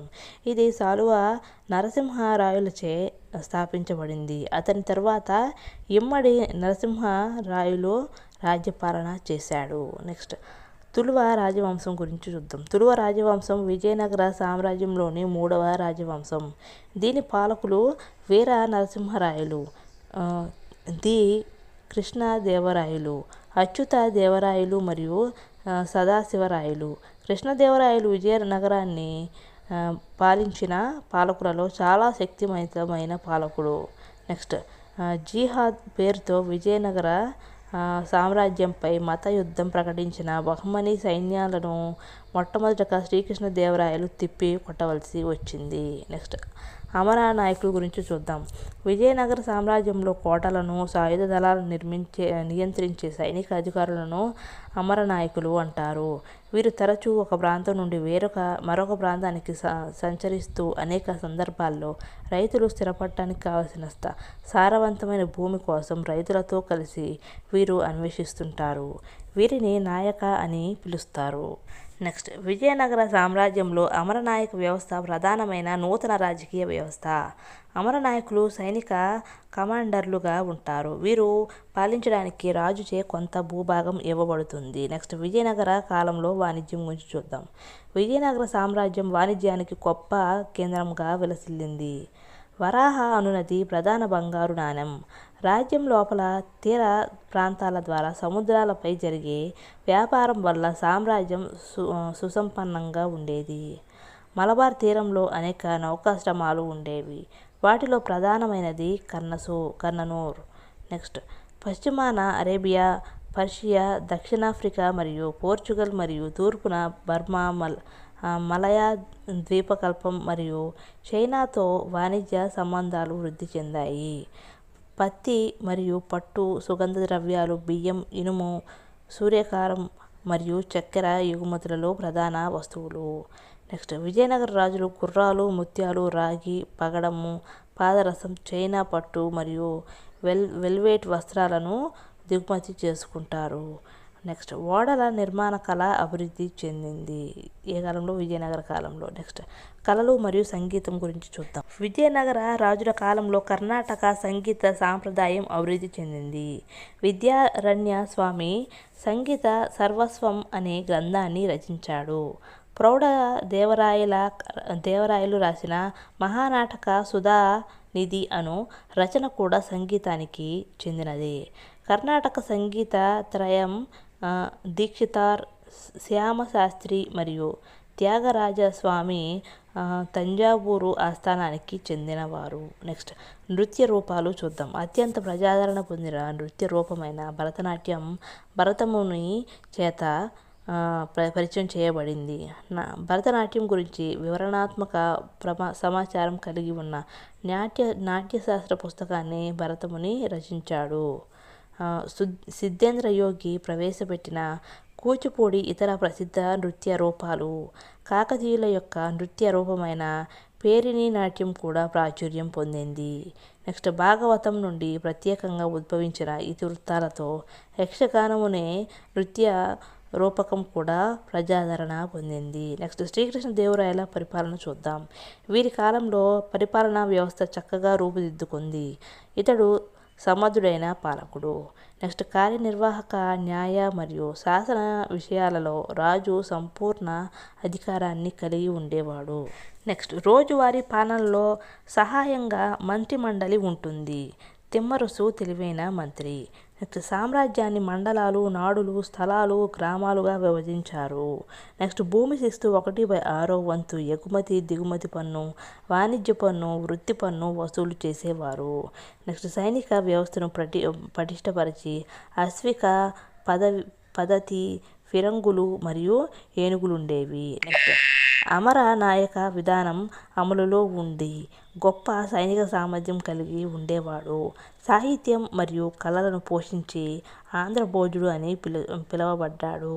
నెక్స్ట్ దేశ భాషలందు తెలుగు లెస్స అని పలికి తన ఆస్థానంను అష్టదిగ్గజాలతో అలంకరించాడు.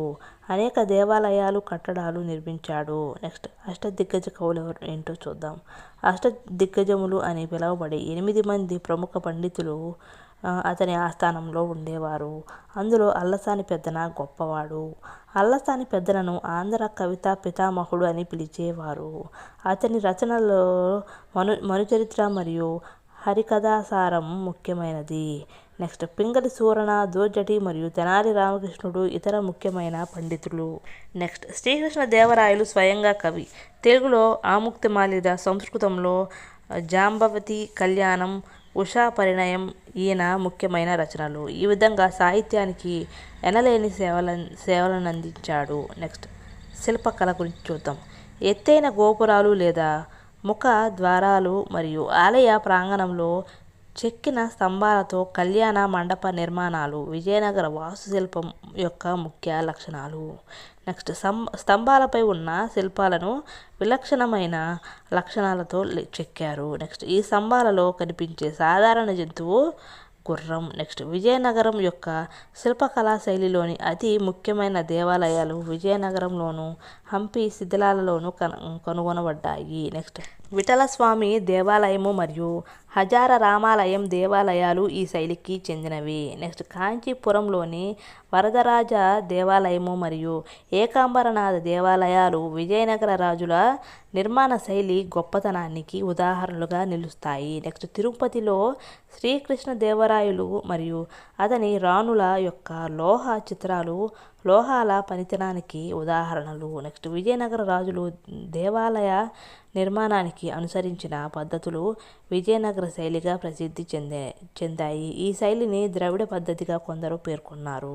నెక్స్ట్ విజయనగర రాజులు నిర్మించిన ఆలయాలలో చాళుక్య శైలి స్పష్టంగా కనిపిస్తుంది. నెక్స్ట్ క్రమముగా వీరి శైలిలో చోళ సాంప్రదాయాలు చోటు చేసుకున్నాయి. నెక్స్ట్ బహమనీ రాజ్యం విడిపోవడానికి కారణమేంటో చూద్దాం.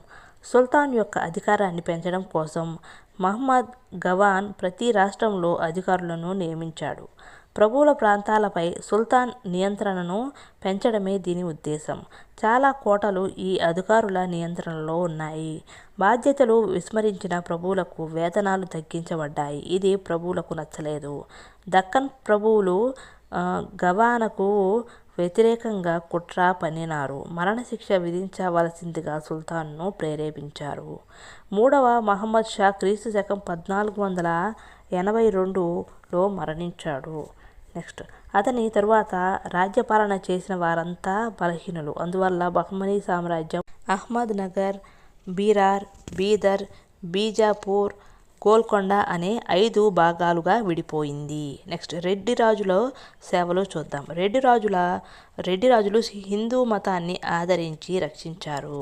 రెడ్డి రాజుల పాలనలో తెలుగు సాహిత్యం బాగా వికసించింది. ఆంధ్ర మహాభారతమును రచించిన కవిత్రయంలో ఒకరైన ఎర్రాపగడ ప్రోలయ వేమారెడ్డి ఆస్థాన కవిగా ఉండేవాడు. ఆయనకు ప్రబంధ పరమేశ్వరుడు అని బిరుదు ఉంది. రెడ్డి రాజులు సంస్కృతాన్ని కూడా ఆదరించారు. పరిపాలన ధర్మసూత్రాల ఆధారంగా జరిగింది. వ్యవసాయ మిగులులో 1/6 వంతు అంటే 1/6 వంతు పన్ను విధించారు. అనపోత రెడ్డి పాలనలో కస్టమ్ సుంకాలు మరియు వాణిజ్యంపై పన్నులు రద్దు చేయబడ్డాయి. ఫలితంగా వాణిజ్యం వృద్ధి చెందింది. నెక్స్ట్ మోటుపల్లి నౌకాశ్రమం ద్వారా సముద్ర వ్యాపారం జరిగింది. నెక్స్ట్ ప్రశ్నలు చూద్దాం. శ్రీకృష్ణదేవరాయలు ఏ విజయనగర రాజవంశానికి చెందినవాడు? ఆన్సర్ తులువ రాజవంశానికి చెందినవాడు. నెక్స్ట్ ఎవరి కాలంలో విజయనగర సామ్రాజ్యం స్థాపించబడింది? ఆన్సర్ మహమ్మద్ బిన్ తుగ్లక్ కాలంలో విజయనగర సామ్రాజ్యం అనేది స్థాపించబడింది. నెక్స్ట్ ఏ సంవత్సరంలో రాక్షస తంగడి లేదా తల్లికోట యుద్ధం జరిగింది? ఆన్సర్ క్రీస్తు శకం 1565. నెక్స్ట్ ప్రశ్న మధుర విజయం అను పుస్తకాన్ని రాసిన వారు ఎవరు? గంగాదేవి. నెక్స్ట్ బహమనీ రాజ్య స్థాపకుడు ఎవరు? అల్లావుద్దీన్ బహమనీ బహ్మన్ షా అనమాట. నెక్స్ట్ భారతదేశపు మొదటి సర్వేయర్ జనరల్ ఎవరో చూద్దాం. 1767లో బెంగాల్ ప్రెసిడెన్సీని సర్వే చేయడానికి ఈస్ట్ ఇండియా కంపెనీ జేమ్స్ రన్నెల్ను నియమించింది. లార్డ్ క్లైవ్ ఇతన్ని సర్వేయర్ జనరల్గా నియమించాడు. తర్వాత 1810లో కోలిన్ మెకంజీ మద్రాసు ప్రెసిడెన్సీకి సర్వేయర్ జనరల్గా నియమితులయ్యారు. ఇతను దక్షిణ భారతదేశాన్ని సర్వే చేశాడు. వేలాది మాన్యుస్క్రిప్ట్ శాసనాలు, నాణేలు అంటే పెయింటింగ్లు, పురావస్తు ఆధారాల గమనికతో మొదటి మ్యానులను రూపొందించాడు. నెక్స్ట్, తుంగభద్ర నది ఒడ్డున విజయనగర సామ్రాజ్యాన్ని స్థాపించడానికి కారణం ఏంటో చూద్దాం. విద్యారణ్యస్వామి వారి ప్రోత్సాహంతో తుంగభద్ర నదికి దక్షిణం వైపు విద్యానగరం అనే పేరుతో విజయనగర నిర్మాణాన్ని ప్రారంభించారు. ఆనాటి విపత్కర పరిస్థితులలో తుంగభద్ర తీరంలో ప్రకృతి సహజమైన రక్షణ వలయంలో దీనిని నిర్మించారు. సారవంతమైన తుంగభద్ర మాగాణి ప్రాంతం సస్యశ్యామలంగా ఉండి పంటలకు అనుకూలంగా ఉంటుంది. మొదటి హరిహర రాయులు మరియు మొదటి బొక్కరాయులు మొదటగా వరంగల్కు చెందిన కాకతీయ రాజా రెండవ ప్రతాపరుద్రుని ఆస్థానంలో క్రీస్తు శకం 1323లో పనిచేశారు. అంటే కాకతీయ వంశంలో పనిచేశారు. నెక్స్ట్, తల్లికోట యుద్ధం గురించి చూద్దాం. తల్లికోట యుద్ధము భారతదేశ చరిత్ర గతిని మార్చి వేసిన యుద్ధాలలో ఒకటి. ఈ యుద్ధం వలన తులువ వంశం విజయనగర సామ్రాజ్య వైభవం పతనమైంది. విజయనగర పతనముతో దక్షిణ భారతంలో ముస్లింల విజృంభణకు అడ్డుగోడ తొలగింది. కానీ అంతఃకలహాల వల్ల మొఘల్స్ వారిని లొంగదీశారు. నెక్స్ట్, తల్లికోట యుద్ధం వల్ల జరిగిన ఒక ముఖ్య పరిణామం పోర్చుగీస్ వారి వర్తక వాణిజ్యాలు దెబ్బతిన్నాయి. నెక్స్ట్, తులువ వంశం తరువాత వచ్చిన అరవీటి వంశస్థులు తమ రాజధానిగా పెనుగొండను చేసుకోవడంతో విజయనగరం రాజకీయ ప్రాబల్యాన్ని కోల్పోయింది.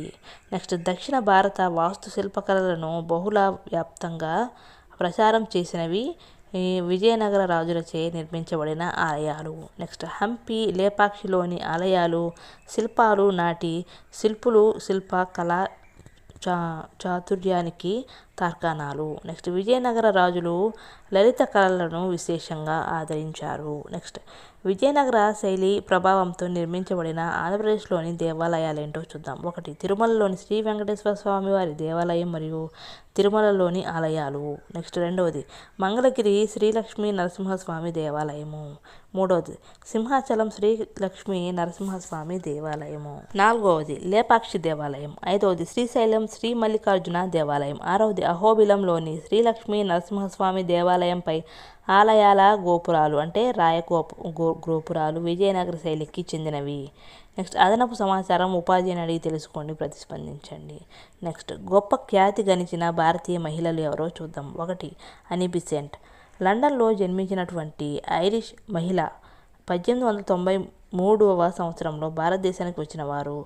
ఈమె ప్రఖ్యాతిగాంచిన విద్యావేత్త, జర్నలిస్ట్, సోషల్ వర్కర్ మరియు ఆధ్యాత్మికవేత్త. ఆమె థియోసాఫికల్ సొసైటీ అంటే దివ్య జ్ఞాన సమాజమును స్థాపించారు.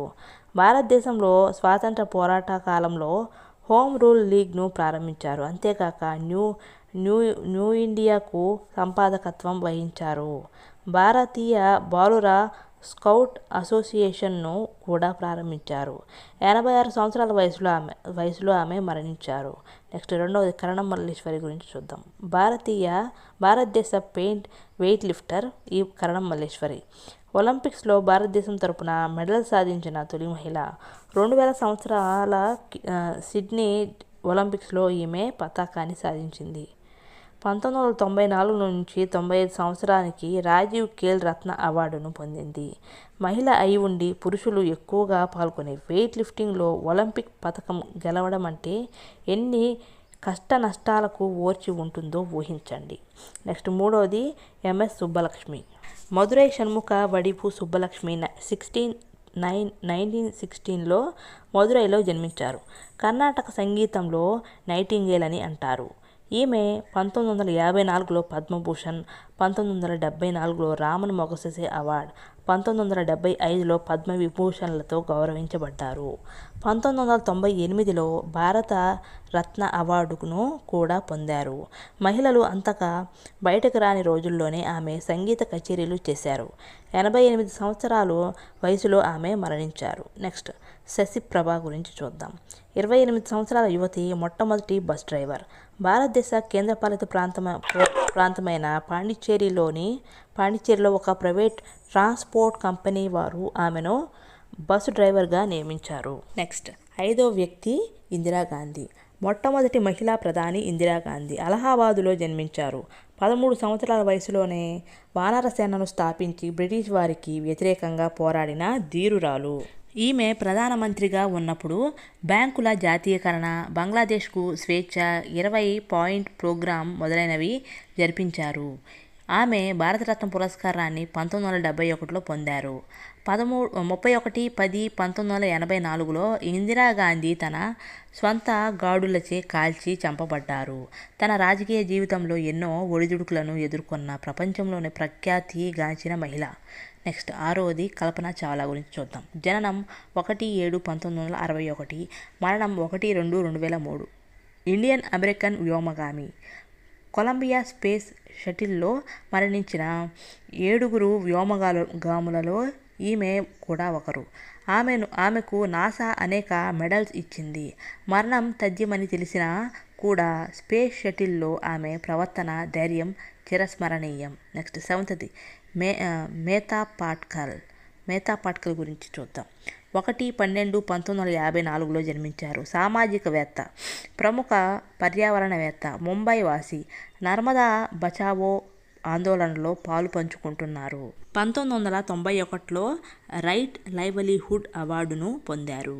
నెక్స్ట్ 8వ వ్యక్తి తస్లీమా నస్రీన్. 25/8/1962లో బంగ్లాదేశ్లో జన్మించారు. ప్రముఖ ఫెమినిస్ట్. మతాలకతీతంగా స్త్రీకి స్వేచ్ఛ, సమానత్వాలు ఉండాలని అక్షరయుద్ధం చేస్తున్నారు. ఈమె వ్రాసిన లజ్జ అనే పుస్తకం బాగా ప్రాచుర్యం పొందింది. దీని మూలంగా ఆమె అనేక దాడులకు గురైంది. ఆమె ప్రస్తుతం బంగ్లాదేశ్ను వదిలిపెట్టి ప్రవాసంలో జీవితాన్ని గడుపుతున్నారు. నెక్స్ట్ 9వ వ్యక్తి కిరణ్ బేడి. 9/6/1949లో జన్మించారు. విశ్రాంత IPS ఆఫీసర్. మొట్టమొదటి మహిళా ఆఫీసర్ కిరణ్ బేడి. 1994లో రామన్ మగసెసే అవార్డు గ్రహీత. పంజాబ్ అమృత్సర్లో జన్మించారు. తన విధి నిర్వహణలో అనేక ఇబ్బందులు, ఒడిదుడుకులు ఎదుర్కొన్న మహిళ కిరణ్ బేడి.